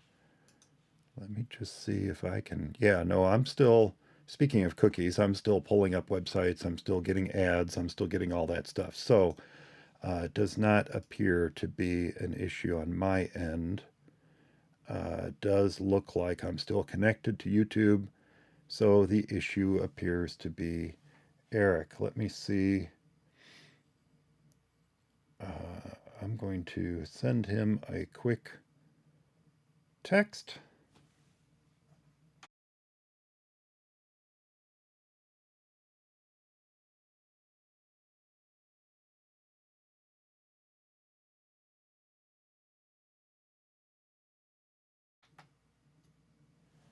Sorry for muting you folks. I muted you while I sent my text message.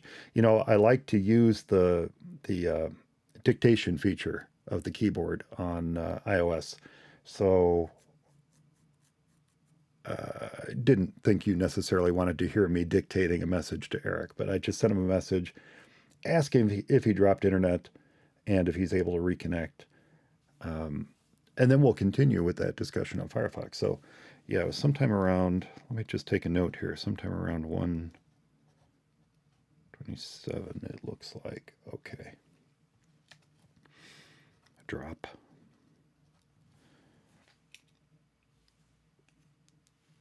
We'll get on to some fun stuff after this.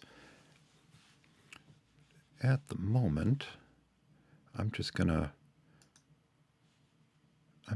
keep vamping here for a little bit while I wait for Eric and see if he can rejoin.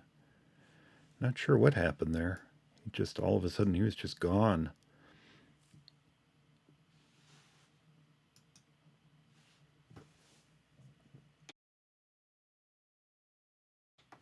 So perhaps I will turn to a lovely beverage I think I've used this mug on here before in my Disney Hollywood Studios mug. Yeah. One of these days I'll switch. I'll switch from, no surprise if you notice the video on here. I am using the camera on my MacBook Pro here. And that means I'm limited to 720p for going out to YouTube. And one of these days, I'm threatening to get one of my old cameras I've got sitting around and slapping it onto a tripod and using that as my camera. Just running into probably setting it up as a USB camera or something.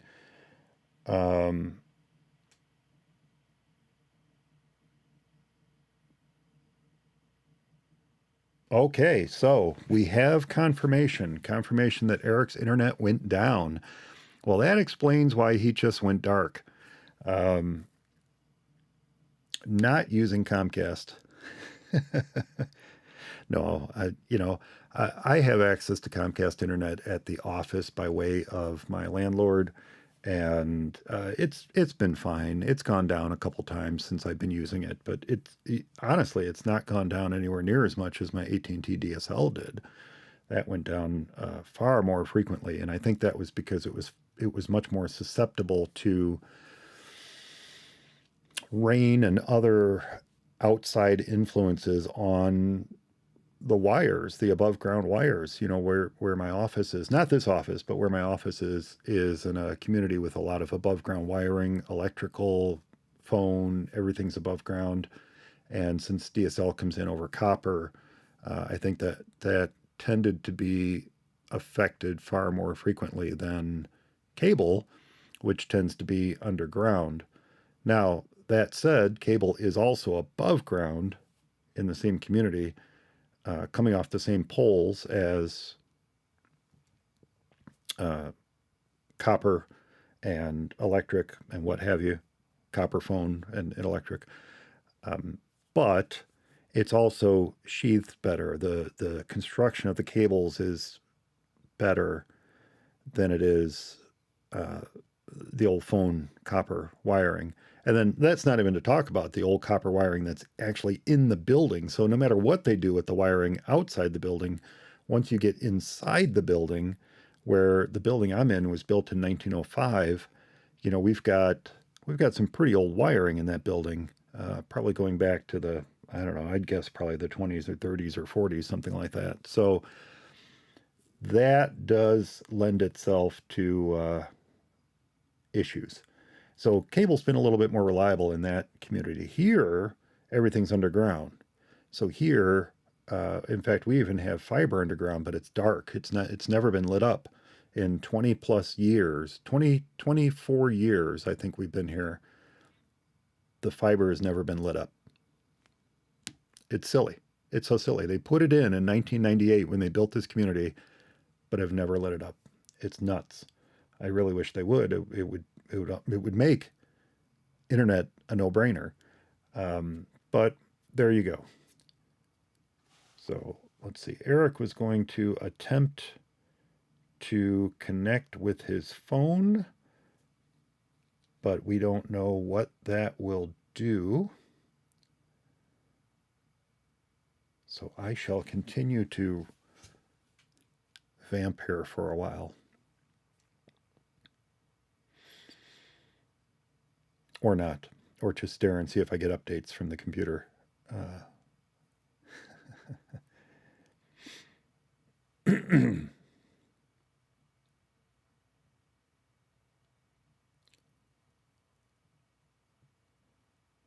This is part of the fun of going live, by the way. If we can't get Eric back, what we'll do is we'll end the show and we'll regroup when things are back up and running, and we'll go live again. Make it 2 parts, as it were. 409 part A, 409 part B. That's what we'll do.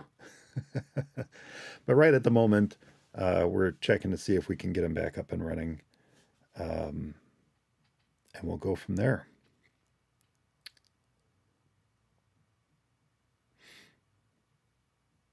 I was talking about Firefox.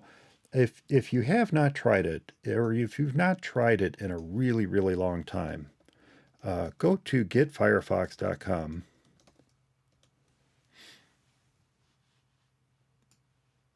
and check out the features that they provide. Now, Firefox itself is open source. It's a free download. There's no cost to get it, much like the other major browsers out there.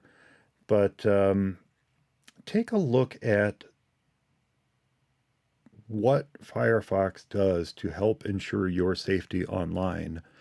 And I'm pretty certain you're going to look at that and say, God, maybe I should be using that myself, because you get on something like Chrome and you just see your data leaking out to the world. It's nuts. Not to mention all the crazy third-party extensions that somehow magically get installed into Chrome.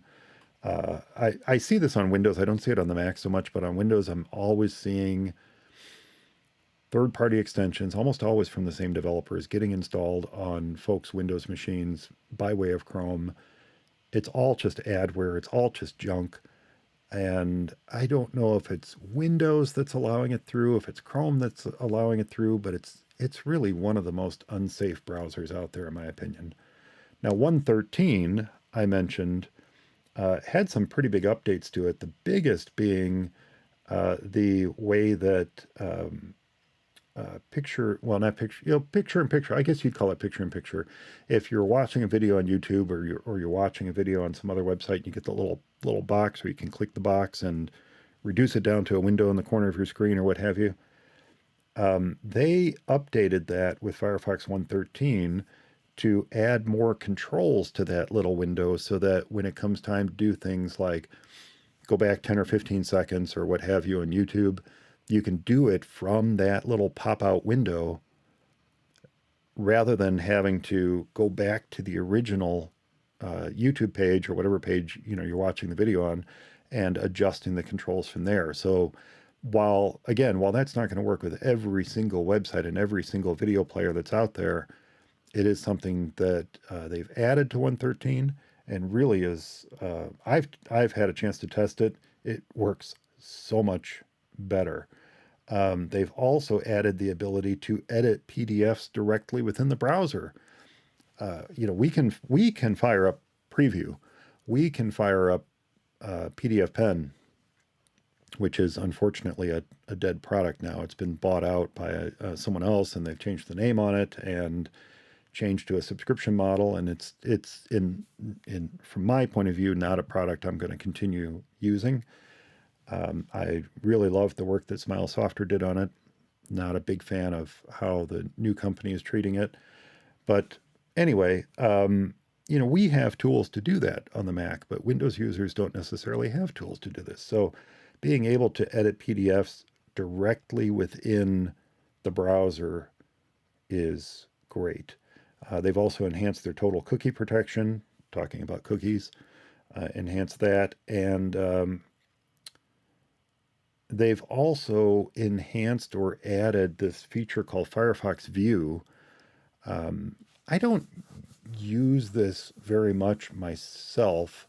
I do use tab sharing. So if I have a tab open in one browser, I can send it to a browser on another Mac or on another device. I can send a tab I've opened in Firefox on my Mac here to my phone, or from my phone to my Mac over there, or to my Mac at the office, or what have you. I can do that because Firefox has that feature of sending a tab to another device built into it if you're signed in with the same Mozilla account on all your devices. Well, they have a feature called Firefox View that lets you see the tabs that are open on other devices, as well as the recent history on those other devices. So they're basically taking that idea of shared history, shared bookmarks, and the ability to send tabs back and forth and enhancing it with Firefox View. So those are just a few of the things that Firefox 1.13 has brought to the table. but really the big thing is its privacy and security focus. And the only other browser to even come close to it is Safari. Many of the features that are in Firefox have been mimicked in Safari, and yeah, it's just a great browser to use. And guess who's back? It's Eric. It is And I. and And are I you am back sorry on once internet? again, Spectrum. Yeah, it's you still a little look a little melty on my end, but I think it's starting to clear up too. So I don't know. Apparently, it didn't like what I was saying, whatever I was saying at the time. Are you on the same camera? I no, I switched cameras because I was having trouble with my display camera. So I am on a different. What did I look worse? No, just a different angle. Yeah. Yeah. What was I going to say? Oh yeah, Firefox. I find myself using Firefox a lot more actually. Um, I there are things that I cannot do in Safari. One of the things I use, and I think I told you about this before, is something called TiddlyWiki, and it's a wiki. It's all JavaScript and HTML and all that stuff, and it's made by this English person, Jeremy Rustin, I think. Anyway, um, he's a genius. But anyway, I cannot. It doesn't work in Safari, right? It won't save, and in Firefox you can. Well, at least for whatever reason, it works well using this couch database. So I use it for that, and I also use it sometimes. I run into trouble where something doesn't work right on a page in Safari, and I'll just use the little develop menu and open this page in whatever other browser, and a lot of times it's Firefox, and I just I find that it works, and like you said, it's really fast. And Safari's fast too. The one thing that I do is for my default browser, I use something called Choosy. It's Choosy, and it's like a little extension background app that runs, and it basically acts as your default browser, and then you can set up your priority of your browsers. So I think right now I might have Vivaldi maybe first, and then Safari, maybe Firefox, and down the line. And so when you click on a link and there's nothing running, it'll prompt you and it'll have it on your favorite browser, but you can choose whatever browser you want it to be in. But then if the great thing about it is if I happen to be using Firefox and that's not my number one browser that I use, if I've got Firefox open and it's the only one that's open, and I click on links from emails or other things, it'll go right to Firefox. It'll Oh, just that's use cool. the best one that's open. And so I don't have to worry about it opening up Safari or opening up some other browser that, because I want to use this one now. This is the one I'm using. If there's multiple browsers open, then it will pick your favorite of those. It'll go by Wow. priority. So if Firefox is number one, it'll always choose that. But then you can do behaviors like if I option click it, it'll give me, it'll present browsers that I can choose from. Or I could say, if it's this link from this domain, always use this browser, or whatever. Or if it's coming from, if I click on a link in Mail, always go to this browser, or always show Oh, that's me cool. That's cool. a thing. Yeah, it's really slick, and it allows you not to commit to a default browser, and but yet still use a default browser. I mean, you can still prioritize how you want your browser, but then still use whatever ones you want to. So, and case in point, like for FMEO TV, when I click on that link, it automatically opens up in Chrome. So it's because that's the only one that, The only one not that the works only, but well. pretty much the only one that works. Yeah. So it's a nice thing. It's a cool extension. Well, I was just while we were, on the break there, and you were getting your internet back up and running. I have already told folks who might be watching this video after the fact. I already told them this, but I'm going to mention it for the show itself too. We're talking about these cool new features coming to 114. Well, 113 had some wonderful additions too, not the least of which is, when you're watching a video and you can click the little pop out and have it float on your screen, Yeah. Firefox Yep. has added more controls to that so that when you need to do things like go back 10 seconds or forward 10 seconds on YouTube Oh, or, sweet. mute it or things like that, some of those additional controls are in the pop out window now so that you don't have to go back to the full browser in order to do some of those things that you had to do that before. They've enhanced the total cookie protection in 113. They've added or enhanced something called Firefox View. And again, I have not really used that. I do use the history and bookmark sharing, and I use the send to feature, all of which depend upon being logged into the same Mozilla account, no matter where you are. But Firefox View lets you see your tabs that are open on other devices and your recent history a little bit more easily, which is cool. I tend to open my browser on all my Macs and phone and leave them open all the time. I very rarely Yeah. will quit a browser. Now, my secondary browser is Opera, and the reason it's Opera is because some of the things that I do work a little bit, well, not work better in it. They work fine in Firefox, but it allows me to segregate my tasks a little bit better. So Opera is specifically for Google Voice and for managing my YouTube accounts. That's really what Opera is for. That's all I ever use it for. And I keep, when I want to have Google Voice up and running and get phone calls on it or whatnot, I have Opera running in the background. I don't tend to use it for anything else. That's just, and then in my mind, oh, that's where I have to go when I want to manage my For macOS Only YouTube channel or my Macstock YouTube channel. That's where I go. If I want to watch YouTube, that's Firefox. So I kind of take the tasks that I perform in my daily life and I divide them up by browsers mentally versus using something like Choosy. Now, Safari almost never gets used. I don't enjoy using Safari. I don't enjoy using it on the phone. I don't enjoy using it on the Mac. It's okay, but that's I know a lot of people love Safari, and that's great. You should absolutely use the browser that you prefer, but I just don't enjoy using Safari. I find it very limiting. So I do. I do like Safari, and I'm almost the opposite. I will say when you said you just leave your browsers running, and I do the same thing. And not only that, but then I have like a bazillion tabs open, so I realize like Me my too. browser's taking like 20 gigabytes of memory because I've got like all of these tabs running.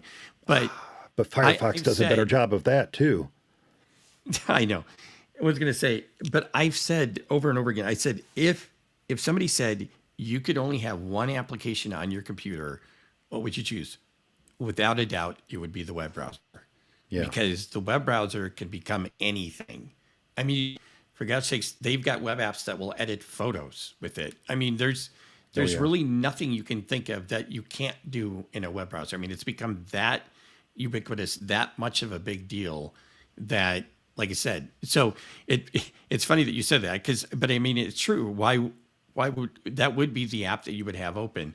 But no, the thing is with Safari, and I like this about the Finder too, that they've added this is, and this is a feature that I use it quite a bit, is the ability to I basically do the pinch maneuver in my trackpad, and it essentially shrinks and it shows all the open tabs in like a square, and it does this thing in the phone too, in the iPad, but it shows all of my open pages in a grid. And so if I can quickly type something, so it makes it really easy to find some tab, especially when you have like 20 some tabs open. And I can't, there's no other web browser that does that. And it kind of drives me nuts. It's one of those things that I really miss. And the Finder does the same thing. You can see all the tabs you have open in a Finder window, by doing the same thing. It doesn't have the pinch gesture, but it has a keyboard stroke, and it's really slick. And that is one thing that Safari does that I really miss in other browsers. But like you, I don't. I guess, like I said, I have my favorite browsers, but I don't really. I have my general day-to-day ones, but I do use a milieu of browsers depending upon what I'm trying to do. I really like Vivaldi, just because that has more features than. I mean, it does actually have a sink in it. It does have a kitchen sink. I mean, it's almost too much. It does. And so does Opera too, by the way. I will mention one more thing about Firefox. One of the reasons I absolutely love it, because Firefox helps me avoid a site that I absolutely hate. And that site is Facebook. And Firefox has a feature built into it. It used to be an extension, but it's a feature built into it now called Facebook containers. And if you come across a website that has any sort of link in any way to Facebook, Firefox will containerize it and prevent it from sharing your information back to Facebook again. And that's nice. You will, and this is native. This is native to the browser. So yeah, they are doing me a huge, huge favor by containerizing containerizing Facebook like that. And I just can't find myself switching to any other browser because of that, because I dislike Facebook that much.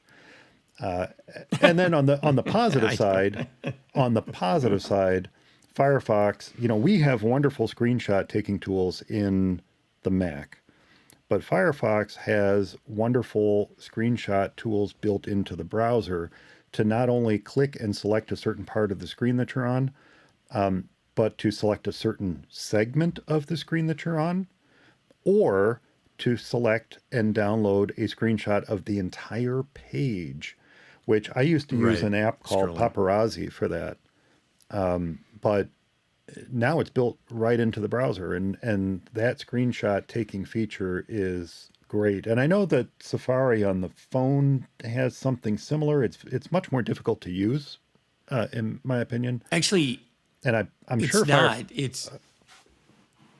Well, if you do the screenshot and you're on a web page in Safari on the phone, you just basically tap the little scroll page thing, and it'll just capture you could just keep scrolling through the whole page. Yeah, see, that's more complicated. You have to be on a web page. That's way more complicated. How is it more complicated? With Firefox, with Firefox, I just click Save Full Page. Boom, done. That's kind of the same thing. I don't have to do any scrolling or anything. I just... Well, no, you don't have to do any... Yeah, you don't have to do any scrolling. I'm sorry. You don't have to do any scrolling on the Safari one either. It's just that you click the two-button thing for the screenshot, and then you just say you want it's the same thing. I just want the whole page. Oh, okay. I thought you said you had to scroll through the page. But it only works for web pages. No, you don't. I do that if I want to have like certain sections. But yeah, I use Snagit, of course, that I really love for my screenshot utility. But no, and Firefox, actually, the other big thing for me, and I was going to say, you said YouTube on Firefox, there is a extension or add-on for Firefox called YouTube Enhancer, which I absolutely love. And so I end up watching more of my YouTube videos on Firefox just because of that. And I think the kicker for me would be if there's a Nevia extension for Firefox. Nevia is the search engine that I use. And if there is a add-on for that, I probably would switch over to Firefox almost. What do you mean an add-on? You can add any search engine to Firefox that you want to. Oh, right. But there's an extent, like in Safari, Neva, I think it's not Nevia, it's Neva has a extension that essentially, so whenever you're doing a search or whatever, it'll take you to the Neva website. And I know you can pretty much set up the same thing, I think, in Firefox anyway. Oh, yeah, you totally can do that. Yeah, you don't Yeah. need an extension for it. You just add the search engine that you want to use and you can set it as your And default for the search prioritized. box or for the address bar or anything. Right. Kind of the same as Vivaldi Yeah. does the same Um, thing. yeah, Yeah. I pretty much remove all search engines from my browser. Although, yeah, it is I was just checking now to make sure I'm not wrong on that. Yeah, you can click find more. Well, let's test it. Find more search engines. I was just looking for that too. Okay, Search engine. so Okay. there are 4,114 extensions in search tools. And how is it spelled? Neeva. Meeva? Miva? Neva. Oh, Neva. yeah, Neva AI search. Neva. Yep, there it is. Okay, sweet. Add Excellent. to Firefox. Boom. Done. Problem solved. Stop Boom, using done. Safari. No, I'm kidding. That's exactly what I'm going to do. I'm going to stop using it. Yeah, No, no, sweet. no. Cool. Yeah, no, I like Firefox, and I just thought these new features coming in Yeah. 114 were great, and certainly great enough that they were worth mentioning because this DNS over HTTPS by default and especially the cookie banner reduction are two features I'm going to love having when that comes out later Yeah. this year. Yep. So very, very cool. I One see more that. news story. One more news story I wanted to mention, and I had this set aside, and I wasn't going to mention it, and then you mentioned the rumor about holographic iPhones, and I said, you know what? I'm going to mention this because this week was Google I/O. This is next month is Apple's opportunity to talk about the cool things that Apple is bringing to the table in the next year. But Google I/O is where Google talks about the cool things. And they talked about a new Pixel phone and a new tablet and all this other stuff. Right. And okay, cool. That's great. They talked about better integration with Windows and all that kind of stuff. Cool, cool, cool. But they mentioned something that caught my attention, which is called Project Starline. And this is not the first version of it, but it's a 3D telepresence technology that it's basically a video chat booth that makes it feel like you are literally sitting in front of the person you're talking to. That rather than you being like right now, you are this two-dimensional representation of Eric on the other side of the country. But if we were using Project Starline, you would have this three-dimensional, almost holographic feel to you. And it looks impressive. It looks super impressive. Does it really? I would love And to it's not, try this. and there's no uncanny valley. No, It seems like no. something that would be, From what I saw, from what I wow. seen in the video, I don't know how much of this is mocked up. I don't know how much of it is real life, but it's this kind of like lifelike holographic view of the other person you're talking to. And according to the news article that I saw, the person who wrote this article actually had the opportunity to sit in a Starline booth last October and just said it was very impressive. So this is something it's like, as they say in the article, it's like a big TV in front of you.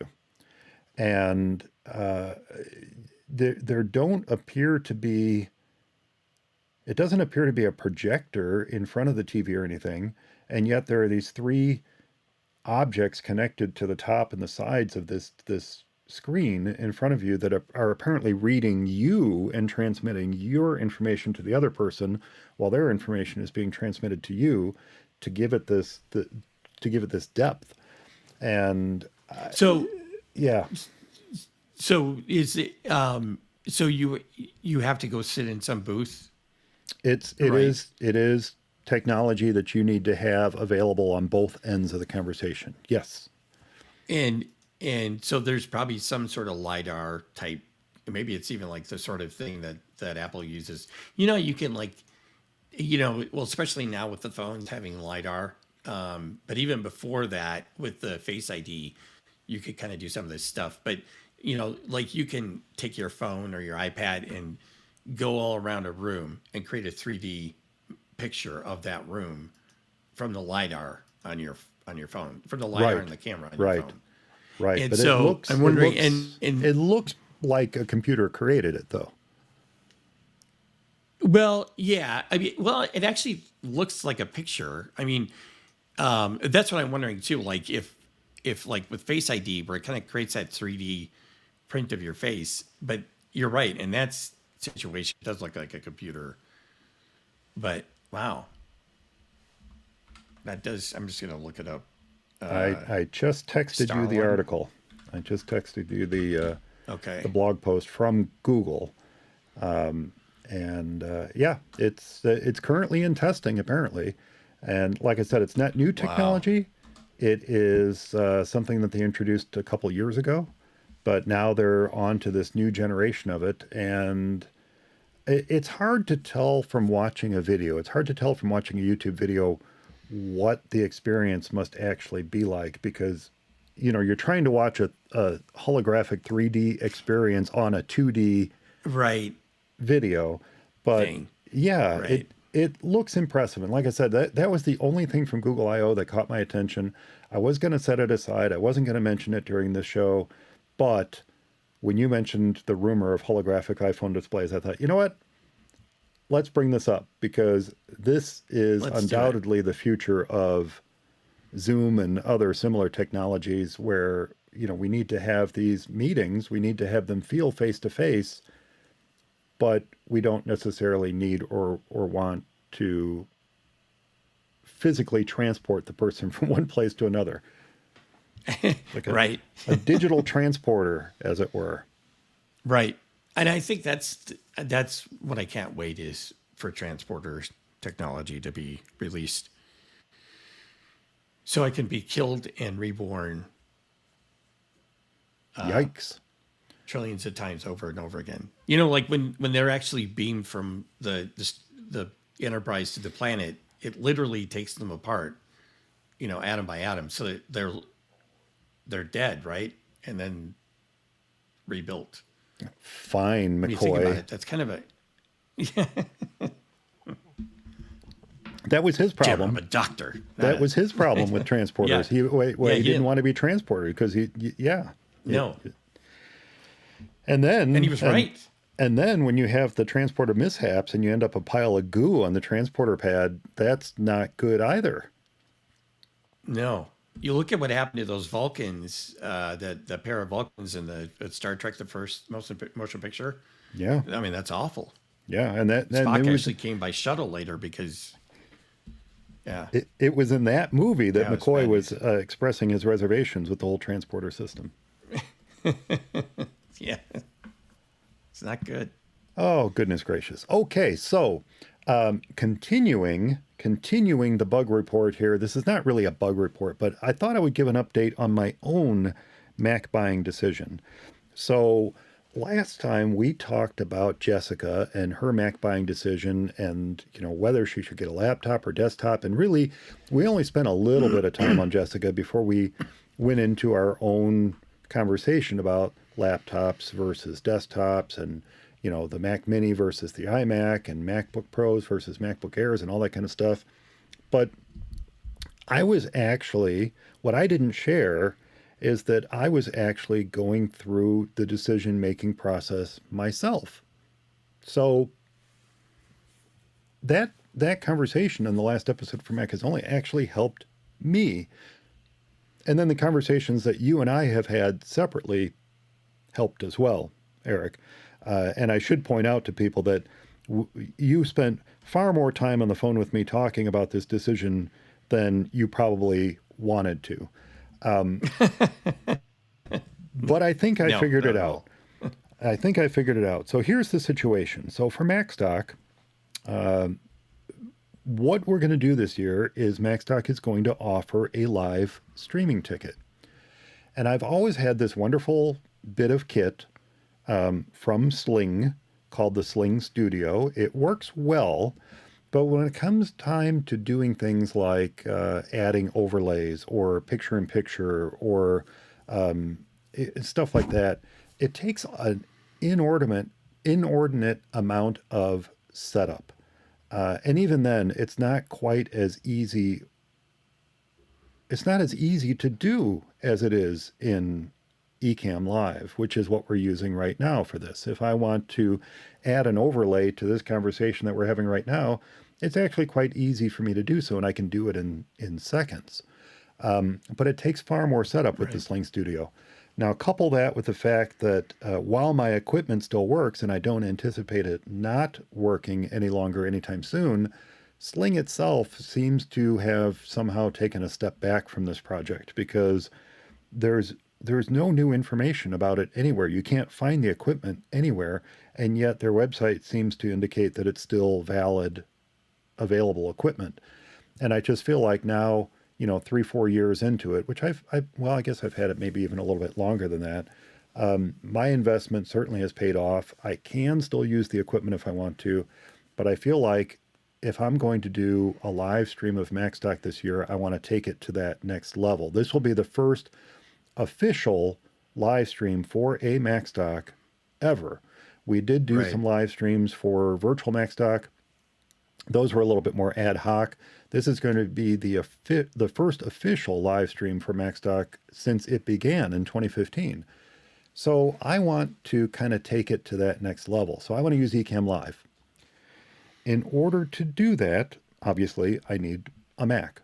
I need a Mac powerful enough that can not only run Ecamm Live, but can take in minimum 3 video feeds, an audio feed, and at the same time be recording what's going on as those feeds are coming into the Mac.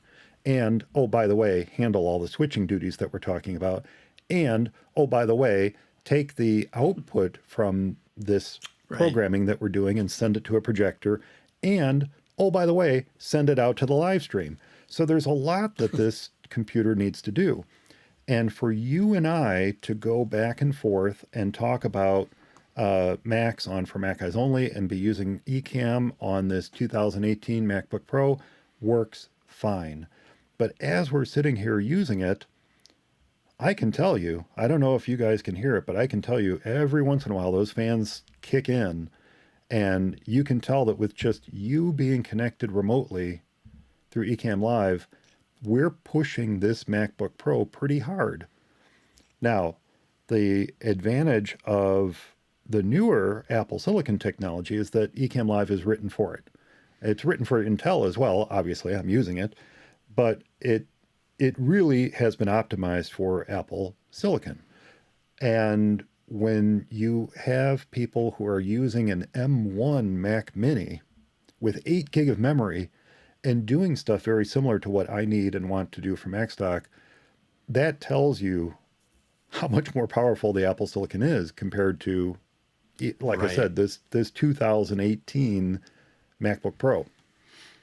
So I decided that in order to do this right, I probably should purchase a new Mac, a dedicated Mac, a Mac that's dedicated to the live streaming portion of Macstock. And then I could perhaps the rest of the year repurpose for this, for Mac Eyes Only, and not just buy it and have it sit on a shelf for a year, but buy it and not only use it for Macstock, but then to use it to enhance this show so that we can do more with this without pushing this poor little hardware too hard.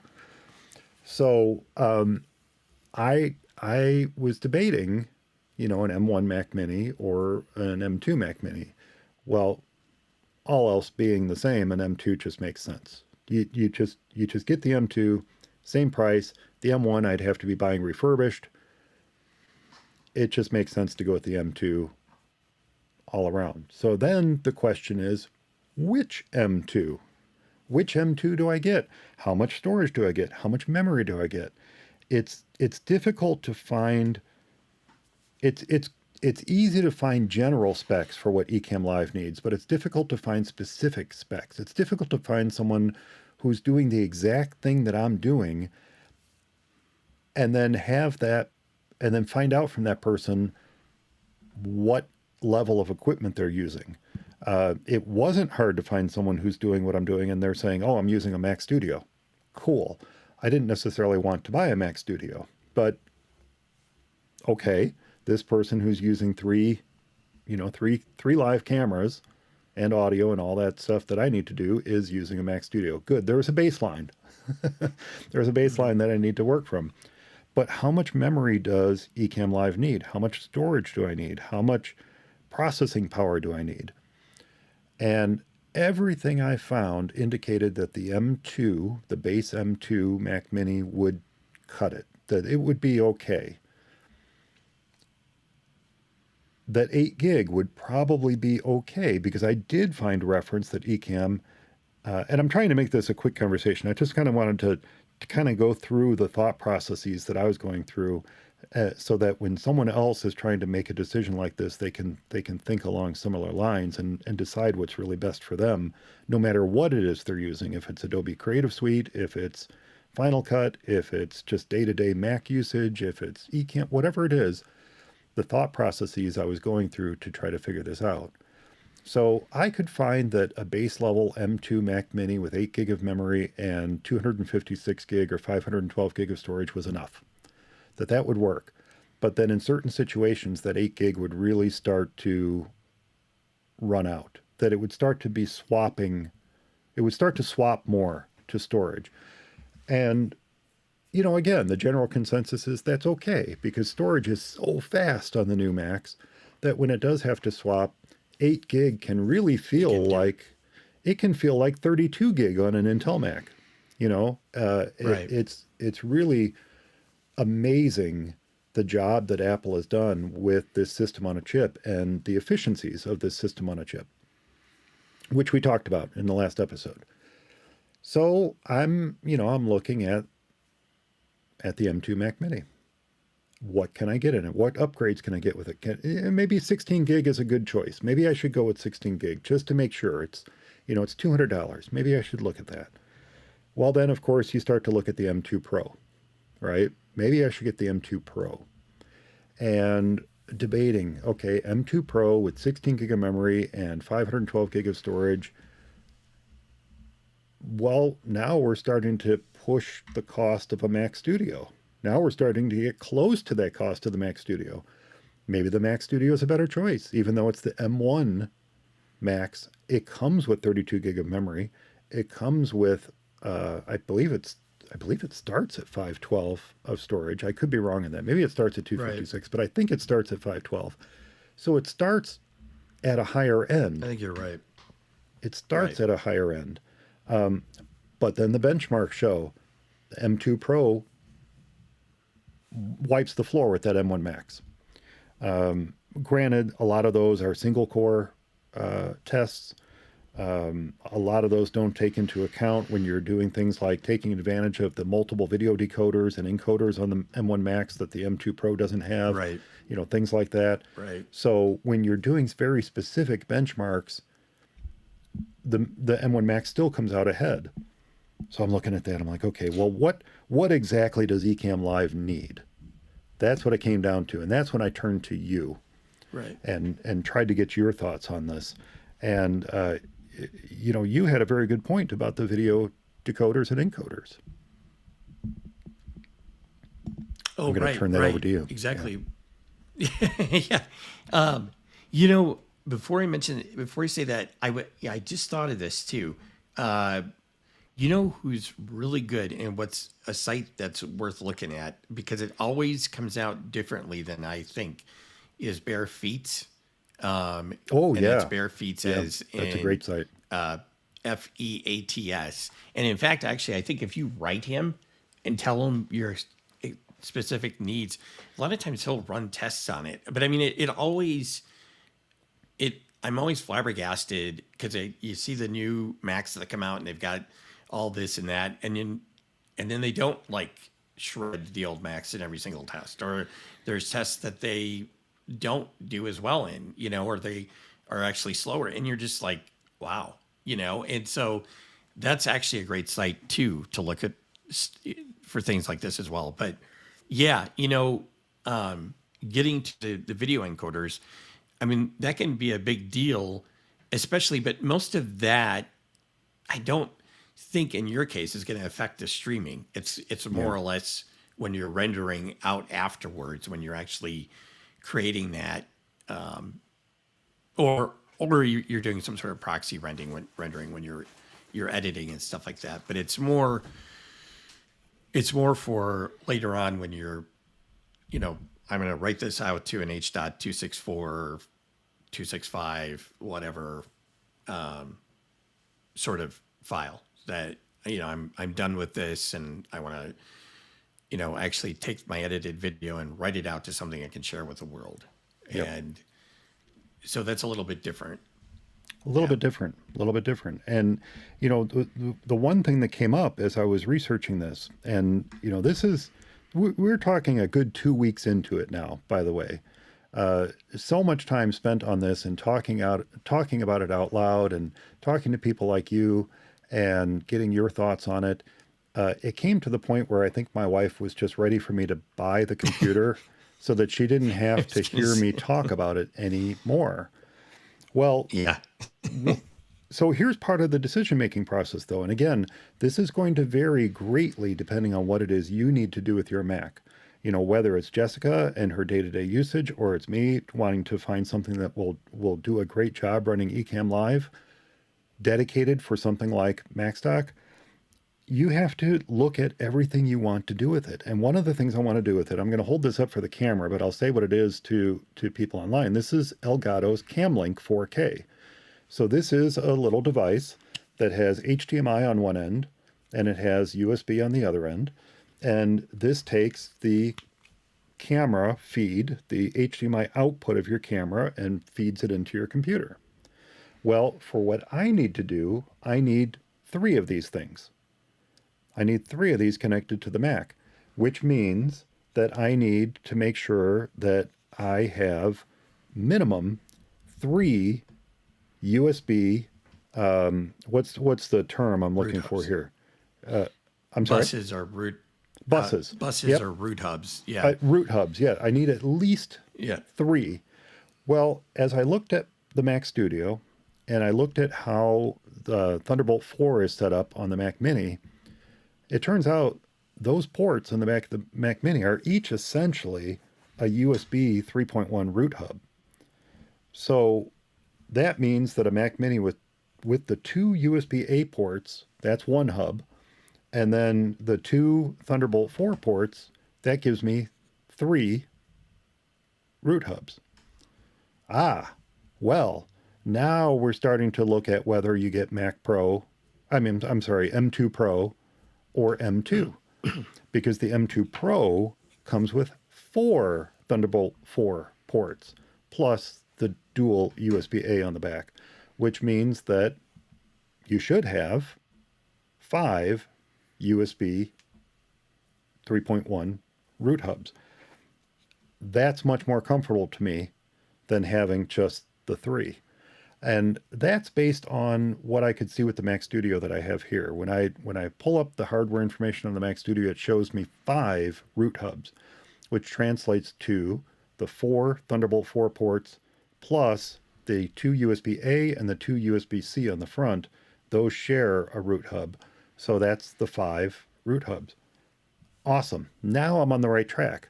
Now with a little bit of research, I figured out that, okay, I need at least 3 root hubs for this. And you could get a Thunderbolt 4 hub, and there were many people who said that works, but I wanted to make sure that I could dedicate 1 per CamLink.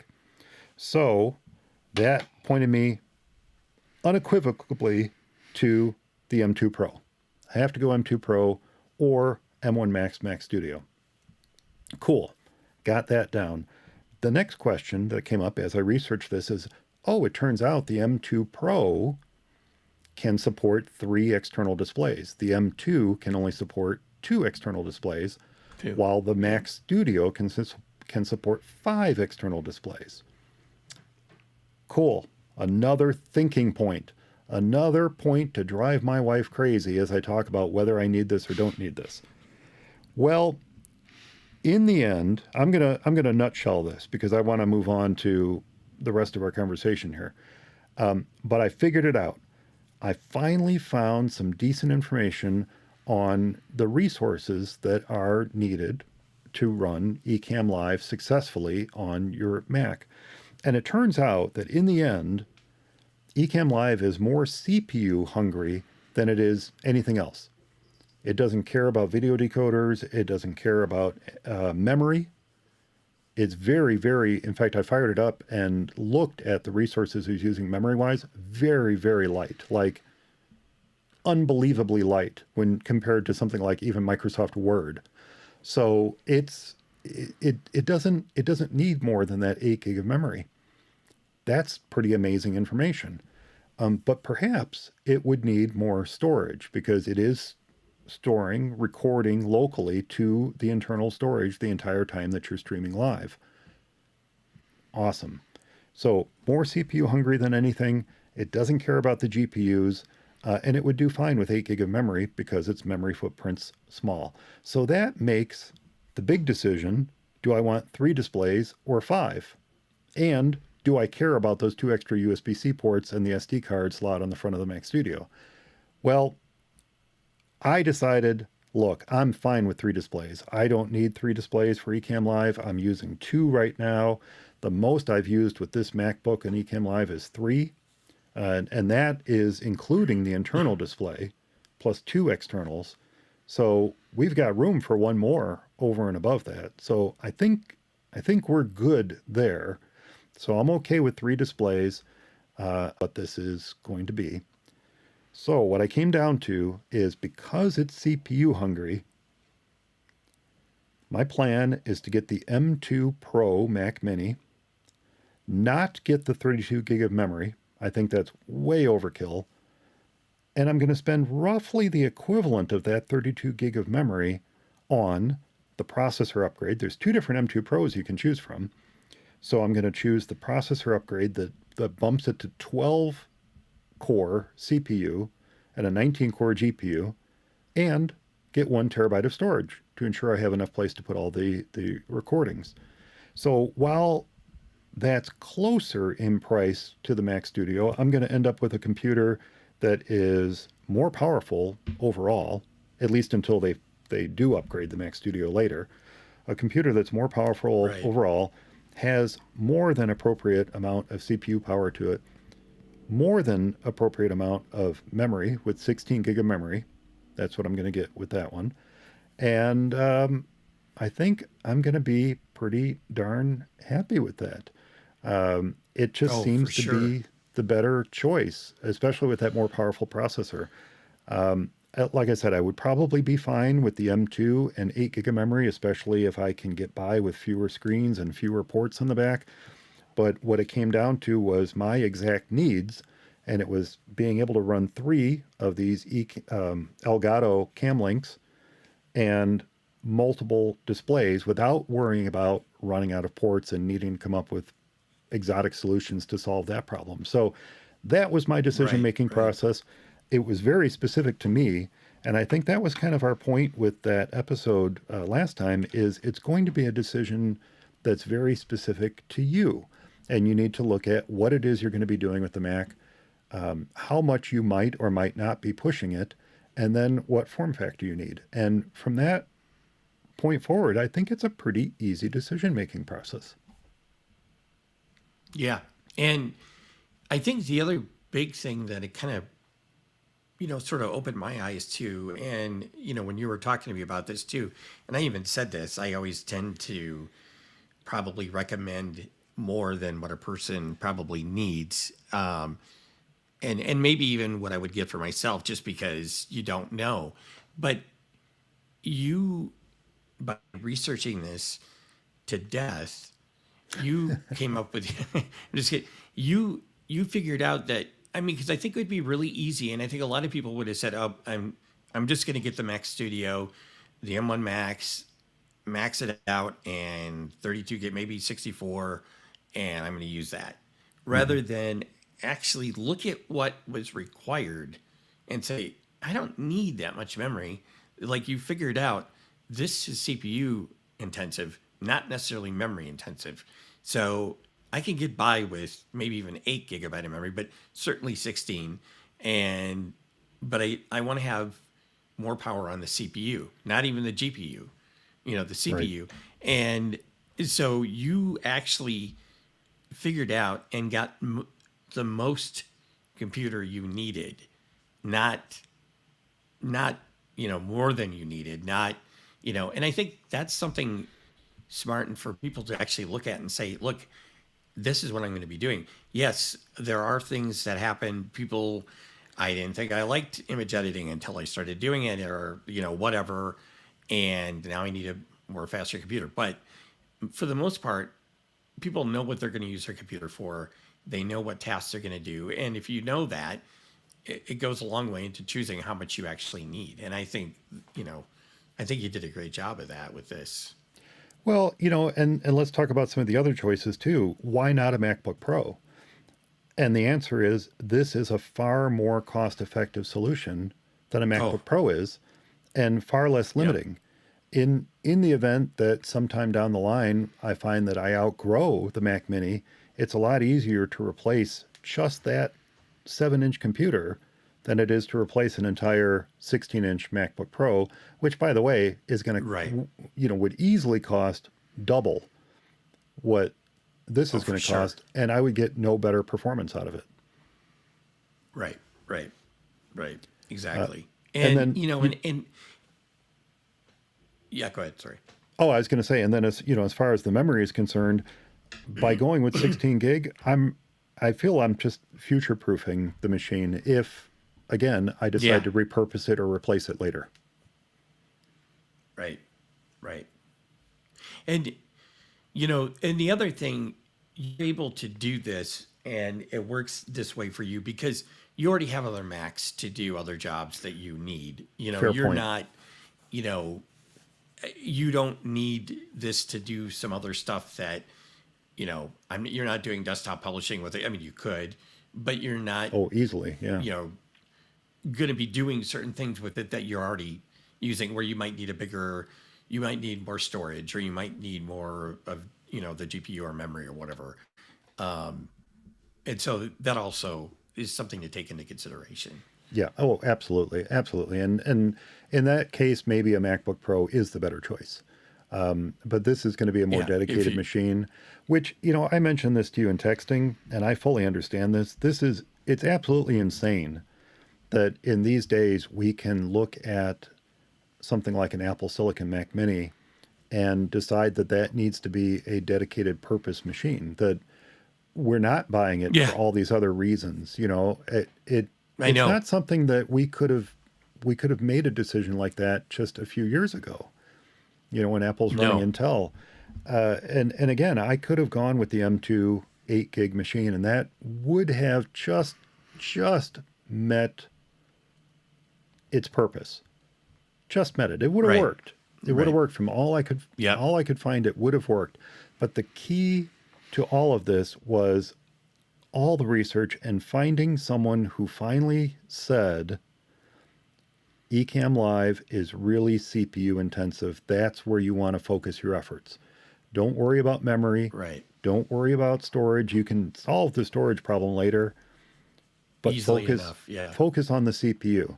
And that crystallized the decision in my mind that okay, I don't want to look at the 10 core. I want to look at the 12 core. I can get by with 8 gig of memory, but I'm going to go 16 and I'm going to bump the storage.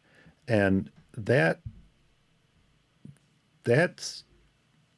it didn't necessarily save me money, but by going with the 32 gig or not going with the 32 gig memory upgrade, which is incredibly expensive, by the way, Yeah. You can by focus your money on else. on the storage and on the Right. CPU.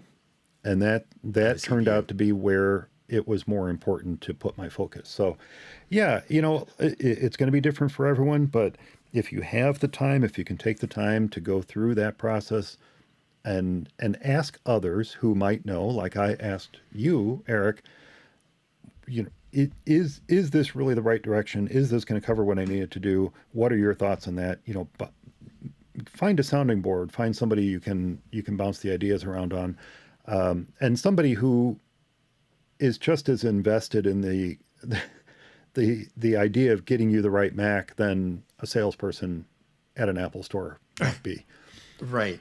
Right. Not that they're not great, but someone No. who actually cares if you're happy with the machine when all is said and done. Right. And Exactly.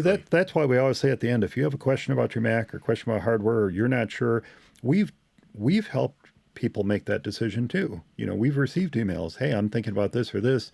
What are the ramifications of going with one or the other? And yeah, having done this show for so long, we want you to have a great experience with the Mac. So if you have a question, Right. feel free to write. We'd be happy to throw our Yeah. thoughts in the ring. Yeah. Yeah, for sure. Yeah. So on to the bug reports. So I actually have an update on getting older versions of Swift Playgrounds and Xcode. I mentioned in one of our coding episodes that if you don't have a Mac running a current version of macOS, you have never had Swift Playgrounds and you have never had Xcode on it before, if you've never, and I'm putting this in air quotes, purchased it before, you will not be able to purchase it. You cannot do it. But there is a workaround. If you can log into the App Store from any Mac that's running Ventura, it has to be running Ventura. So any Mac that's running Ventura, even if you don't have Ventura on your Mac yourself, if you can go to any Mac that is running Ventura, heck, go to an Apple store and log into the App Store if you want to. But log into a Mac that's running Ventura, get into the Mac App Store, and make that purchase of Swift Playgrounds or Xcode or whatever you want there. Then when you get back to your Mac, even if it's running, Monterey version of whatever it's running, Big Sur, Monterey, whatever, you go into your account and you see what apps you have and you click download on Swift Playgrounds, it will download the version that's appropriate for your Mac. So you can get it, but the key is to purchase it on a Mac that's running Ventura so that you can then later, when you get back to your Mac, use it on an older Mac. Yep. So that's the key to getting it. Yeah. And that makes sense. That's a good one. Now the feedback from Jill. So we got a really nice email from Jill, who wrote and said that she absolutely loved the Swift programming stuff. That's cool. Thank you, Jill. That we're starting out with it, but we're having fun with it. But she says, I need to tell you that you got a couple things wrong, and they're quite important things. And she is not wrong on this. She mentions that we referred to the backslash as a forward slash. And yes, indeedy, we did. We did. Yep. We did type. I'm always getting those things screwed up. I know. And it was, it built, you said forward slash and it stuck in my brain and I kept saying it and we just kept feeding off each other. The good news is that if you watch the video, we actually typed a backslash. We got it. We got it correct. But just the wrong terminology. Yeah. Wrong name. It was the wrong name. Big mistake. Yep. And I'm actually surprised I didn't catch it in editing. Sometimes I'll catch something like that in editing, and I'll either insert a little, I'll insert a comment into the audio show that goes out, or I'll try to record a new version of it and fix it or something. But no, I didn't even catch it there. I know when it happened. I found the point in the video where it happened. It was actually a point of confusion while we were working on the coding, because you were working out the issue of how to refer to the variables within the print statement. And at some point you just said forward slash. But, I have to admit, it's probably something to do too with the fact that, you and I both develop websites. We're always saying forward slash. HTTPS // which is forward slash versus a backslash. Although, I've been referring to this as a backslash for, as I said to Jill, 40 years. 40 years I've been referring to this as a backslash, not only in day-to-day usage, but in conversation with the clients and Right. stuff. And yet I still got it wrong. She related a Yeah. humorous story from another podcast that I'm not going to mention, mymac.com, where guy said something wrong and he just couldn't get it right. And Gaz kept getting confused because what Guy was referring to was not on his, it was just this whole thing. And I'm not going to try to relate It's the story awesome. here because I'm sure it was much, much funnier the first time you hear it. And knowing Guy and Gaz, I'm sure it just Yeah, I'm evolved sure into it was chaos. hilarious. Yeah, I'm sure too. But yeah, we made a mistake. Thank you, Jill, for pointing that out. She also pointed out something else that she referred to as being a bit too pedantic, but it's also something that you mentioned, Eric. And I think it's important to bring up here as we're very early in the conversation about coding in Swift on the Mac. And that is, using the let command, let name Right. equal Eric versus the var command. It's Which we actually didn't talk about. Yeah. two very different types of variables. I stand by the fact that they're both variables, but they're a different type of variable. One creates a constant variable, Yeah. and one, in other words, a variable, a value that cannot and should not change throughout the course of running your program. Right. The other creates a variable, a variable whose value can change, Well, and is intended to change. and I think the term that we have always used in the past, well, I know in Java and other languages, is that it's mutable or immutable. If it's mutable, it's changeable. If it's not mutable, it's not changeable. And if you say let name equal, that's not immutable. And if you try to code that, I think where you say let name equal Eric and then you say name equal Mike, I think you'll get a compile error. You get an error. Right, exactly. Yeah, and so it won't even make it past the compiler. And but that's exactly right. It's well, I guess maybe it is pedantic, but I said it after. I think I wrote you afterwards You sent me a text. because I saw that. Yeah, no more than 15 minutes after we recorded, you sent me a text that mentioned this. Yeah, and so you Yeah, and I was Jill are like, on the same wavelength here, and it's true. Yeah. And the fact is, this is not true for every programming language out there. So you may find Right. that this is true for Swift, and yes, we're trying to learn Swift here, so it becomes important. But in other languages, it's not true. That it in fact, I tested this, I verified this, I loaded up an emulator for the basic programming language that I learned to code in many, many, many years ago, and verified that my memory was correct, that the let statement allows you to not only set string variables, it allows you to set numeric variables, but it does not create a constant. It creates a variable. In other words, something that can be changed when or if you Right. need it to. So Yeah. I verified that. In fact, there was something else I verified too, which I'll talk about in just a moment. But it's interesting how different languages approach these things. But in the case of Swift, it's not that we got it wrong. I don't feel we got it wrong. I feel that if you use let name equal Eric, you are creating a variable. You're just creating a constant variable, or as you said, mutable or immutable. Which, look, Eric, nobody knows what the heck that means.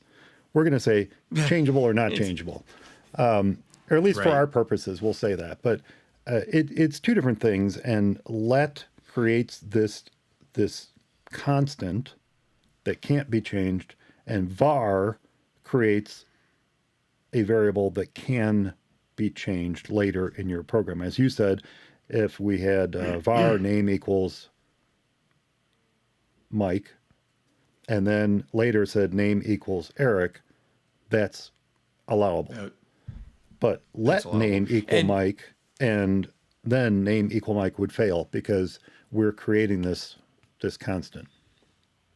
we're this constant, right? And I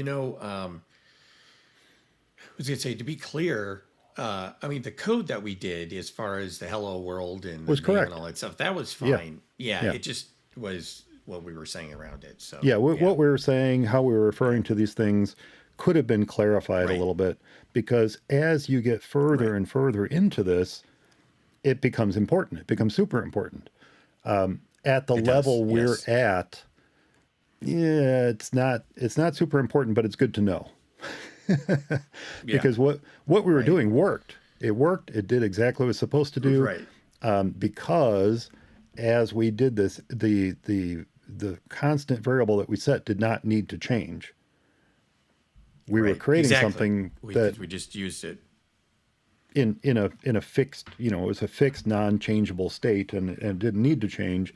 And so Right. there you go. Now the other interesting thing, and we didn't really get into this, but it is relevant to some of the confusion that I had over this, is that, and it is true actually for the language I learned in as well, but these variable and constant types, that you can declare them outright.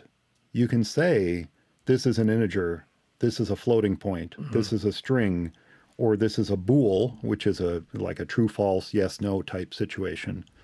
You can declare it that way, or it can actually also be inferred. And that's what we were doing. We weren't declaring these as a particular type. We were saying We that these were a string right, right. We in the weren't case of the saying name, right? that name is a string, but Swift was able to infer that it was a string by the quotes we put around the text. Let name Right. equal Mike, Mike in quotes. That told Swift to infer that it was a It's string. a string. Right. So if we were to Yep. do, let number equal 5.0, that tells it it's a floating point, or as Right. you call it, a double, right? Right. Or Versus non-integer. Right. an integer, which is a whole number. Right. So you Right. can actually declare something, and I believe by default it's a double, right? By default, Yeah. is that correct? Right. It's Yes, a I believe it. Yeah, it is a double. Right.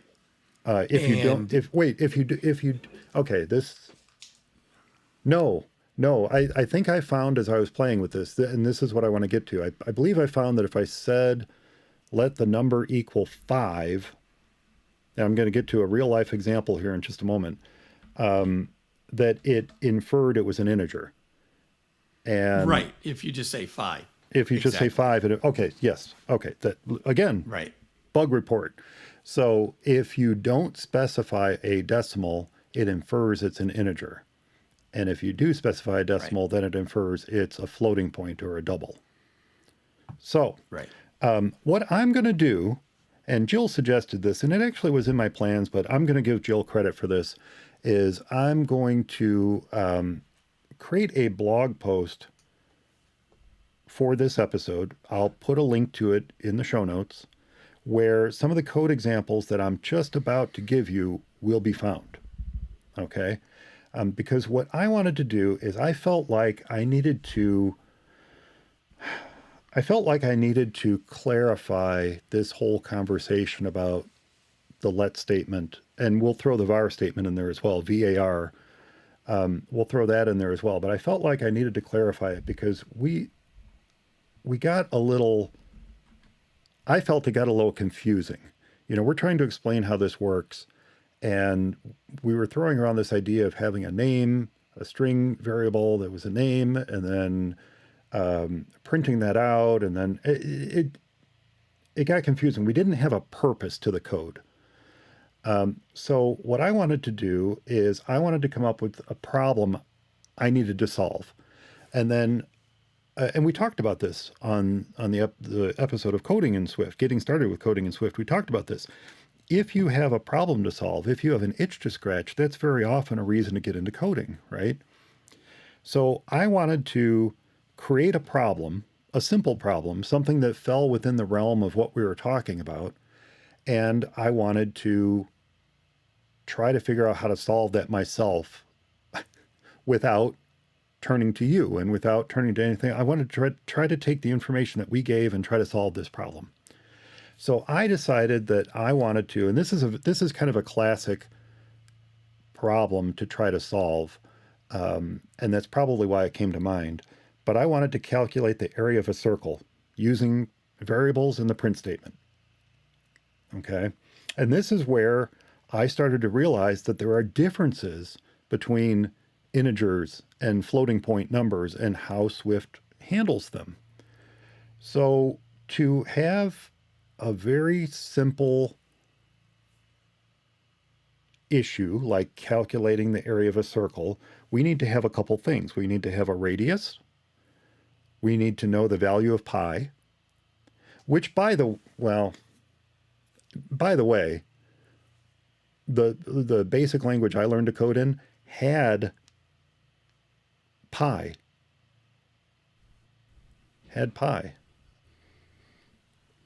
We're going to pause for a second. Yeah. Okay. Cool. We can do that. So sorry. Yeah. I actually have a meeting at 3 as well. Oh, do you? Do you want to like continue this afterwards or? No, I'll just wrap this up and then let's let folks know that you need to step out, and then I'll continue this little problem here, and then go from there. Okay. Go from there. Okay, that sounds good. All right. So Eric needs to step out, folks. So we are going to give him our goodbyes, and then I'm going to finish up this little challenge I gave myself, and then we'll wrap up the show. So Eric, thank you for joining us. Cool. We'll look forward to talking to you next time. And yes, have a great weekend. More coding fun, and I can't wait to see what you did. Well, I kind of know what you did, but it'll be cool to see it anyway. So you always would finding think the area of a circle is a good thing. Yeah. So you would think, but I'll wrap that up, and then we'll wrap up the show. Okay, sounds Thanks, good. Eric. Talk to you soon. Thanks, Mike. Yep. Bye. Okay, so yeah, I'm gonna just wrap up this. I wanted to give myself a challenge. I wanted to figure out how to calculate the area of a circle using what we learned in the last episode. So again, what do we need? We need a radius, we need pi, and then we need the formula to calculate the area of a circle with that information, with the radius and with pi. So that is pi r squared, right? That's the formula that we need to run. And then we need to output the answer. Once we have the answer, we need to output it. Now, I'm not going to do anything fancy. I'm going to use constants. That's what I'm going to use as I write and create this little program. Now, I'm not going to bother demoing this in Playgrounds. I suppose I could, but you know what? Maybe I will. I'm going to go ahead and demo this in Playgrounds. Let me see if I can get this set up here real quick. Give me just a moment.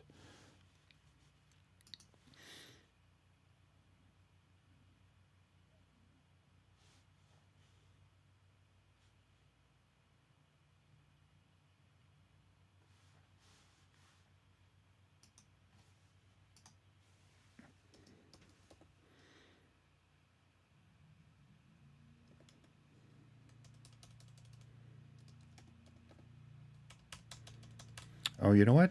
I can't.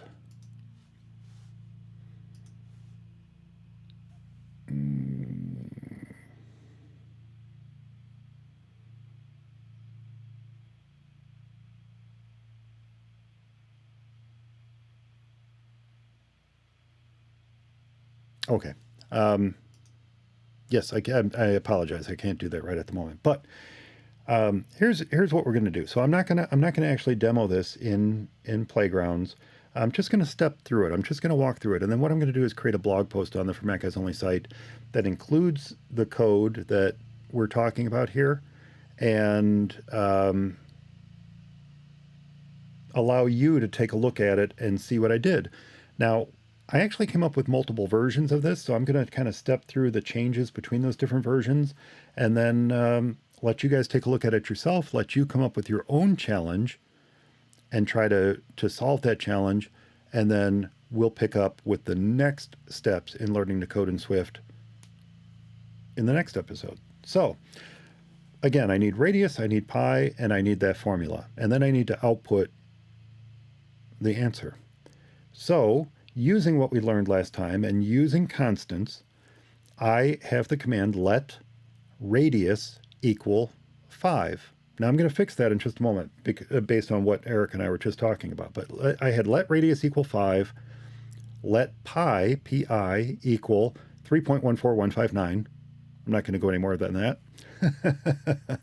And then let area equal pi, the constant pi, pi, times, which is an asterisk, and then open parenthesis, radius, again, times or asterisk, radius, because we need radius squared, and then close the parenthesis.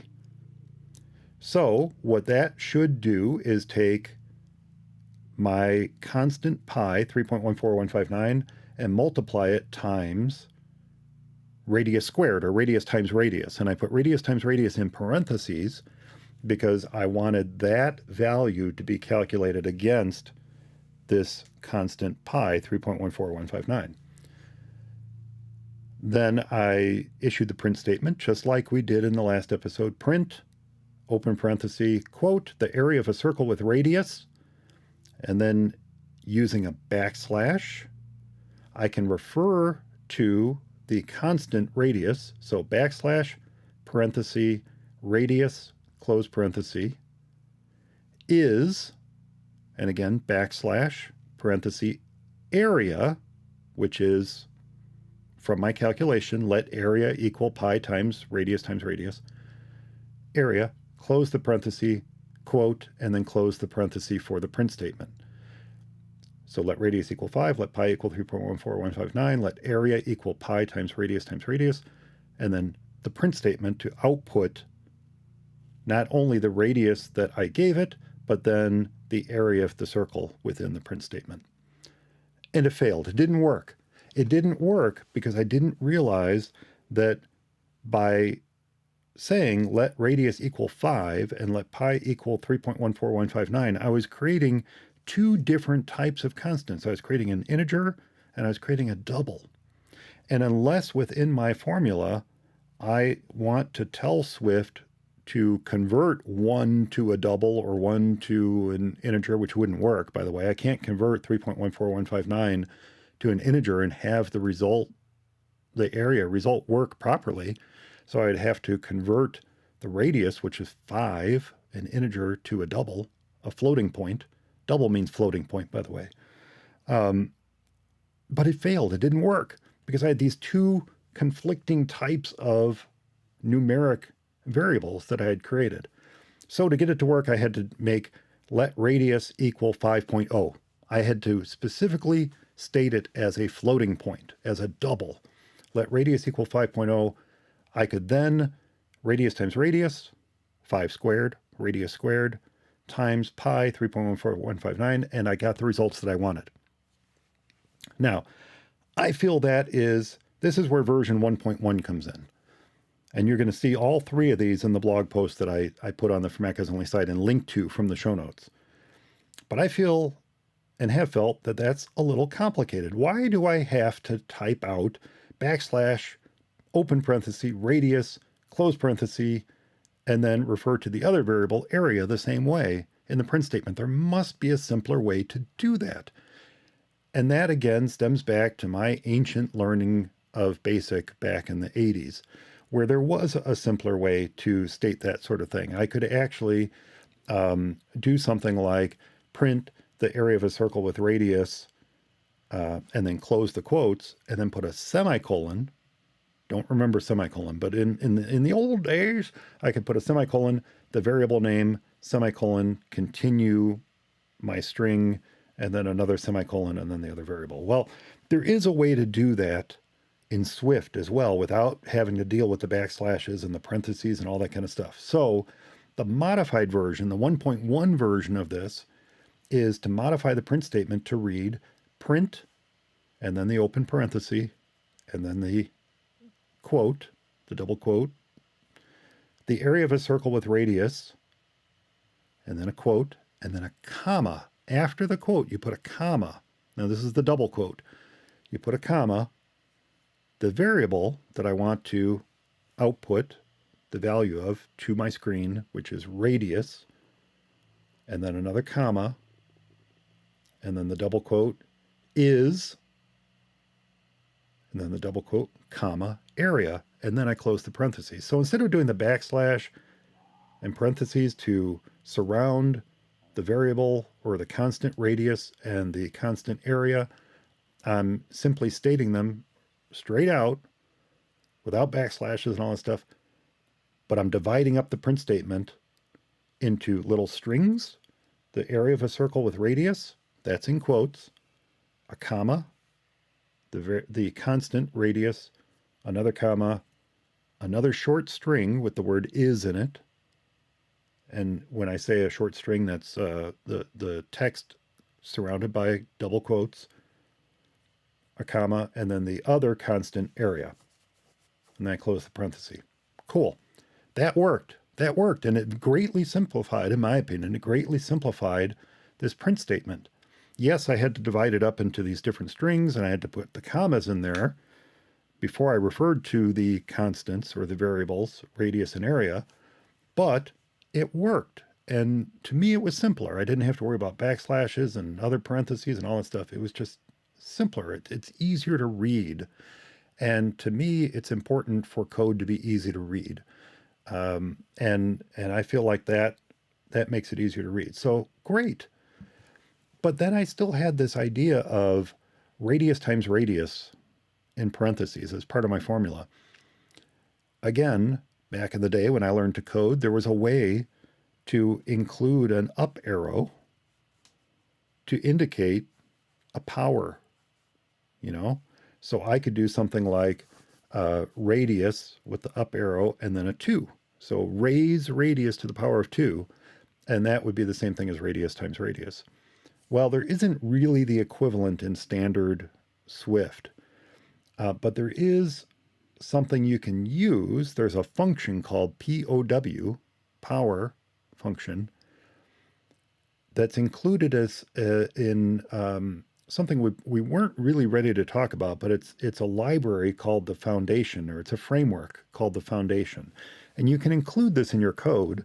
You can include a call out to this Foundation library or Foundation framework, however you want to refer to it, and bring this into your program so that you can use this additional code. So I wanted to play with that. I wanted to see how that would work. So my next version, my improved 1.2 version of the area of the circle calculator, included a line at the very beginning that says import space foundation. Boom. That brings in the Foundation framework so that I can use the POW or power function. Now again, my code has let radius equal 5.0. It has let pi equal 3.14159.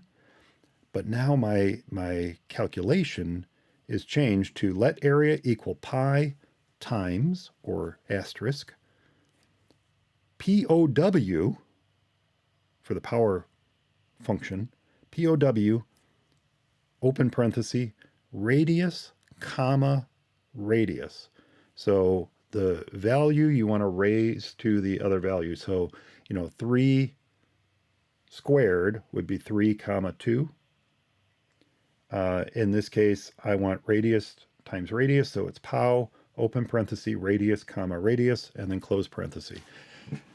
I don't think that's necessarily simpler, and I think that for purposes of our conversation at this stage in coding, it's just as easy, or perhaps easier, to do the parenthesis, open parenthesis, radius times radius, and then close the parenthesis. I kind of feel like that's maybe simpler or cleaner, but to take advantage of this POW function, or power function, you have to import Foundation and use it. So I just wanted to play with it. It was something I heard about. It's something I wanted to research. I looked into it. I found documentation about it. I learned how to use it. I tested it. It worked. And that allowed me to create this new, improved, if you will, version 1.2 of my area of circle calculator. So, that was kind of like the thought process I went through with picking the Mac Mini for live streaming. That was kind of the thought process I went through with creating code for figuring out the area of a circle, using exactly what Eric and I talked about, a real life example of how to use what we talked about in that last episode on coding, and then figuring out if I can or should make it better. And I feel that my version 1.1 is better. I would argue it's, 6 to 1, half dozen or another if at this point the 1.2 version is better or not than the 1.1 version. But it is a way to think about what it is you're doing, think about if there's a way to make it better or more efficient, and then doing a little research just to see how that might be accomplished. And that's exactly what I went through as I went through this. Now, there's an interesting thing I learned about Swift, and that's the whole integer versus double thing. Again, when I learned to code, if you would set a numeric variable, it would automatically become a floating point. You had to specify if it were an integer or not. So that's where my confusion came in when I had in my original code, let radius equal 5. When I learned to code, that would have just automatically made 5 a floating point. And in Swift, it doesn't. So that was an important difference to learn. And, as you set out to learn to code, that's what happens. You might even know how to code in a different language. You might know how to code in an archaic version of BASIC like I do. I haven't really coded for many, many years. But as I sat down in an emulator for the environment in which I coded back in the day, it's amazing how my fingers just knew what to type. And it'll become the same thing with Swift. But you also, as you learn new languages, you also have to unlearn some of the habits of old languages or different languages. And again, that's where some of the confusion came in with constant versus variable. It's where the confusion came in my mind with an integer versus a floating point or a double, is unlearning old habits, unlearning things that worked and do work in that other language, but don't work in the language I'm trying to learn. And I guess that's my point, is as you go through this, as you follow along with us, we're going to make mistakes. We're going to have future bug reports. That's all part of coding, right? You figure something out, you try it, it works or it doesn't work. If it works, great. How can you make it better? And that's what we're doing right now. If it doesn't work, how can you fix it? It's all the process of learning to code. And thanks to folks like Jill and thanks to other folks who've given us feedback on this topic, we're just going to work at attempting to make this better as we move along. And as I said, no doubt we'll have future bug reports. But with that said, I think that's going to do it for this episode of For Mac Guys Only. I hope everyone enjoyed it. Remember, I do love to get your letters, so if you have comments about the show, if you have a tip to share, a software or hardware problem with your Mac, or maybe there's some tips you have on picking a Mac or coding in the Swift programming language and solving or solving a problem on your Mac by writing your own little bit of code. Be sure to leave your favorites in the comments of this week's show notes, found at formacguysonly.com, or drop me a line, mike@formacguysonly.com. And be sure to subscribe to the show's YouTube channel at youtube.com/FMEOTV, and you can click that little notification bell so you can find out when we're going live.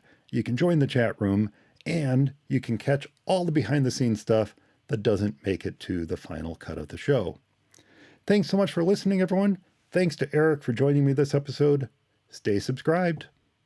and we'll talk to you next time.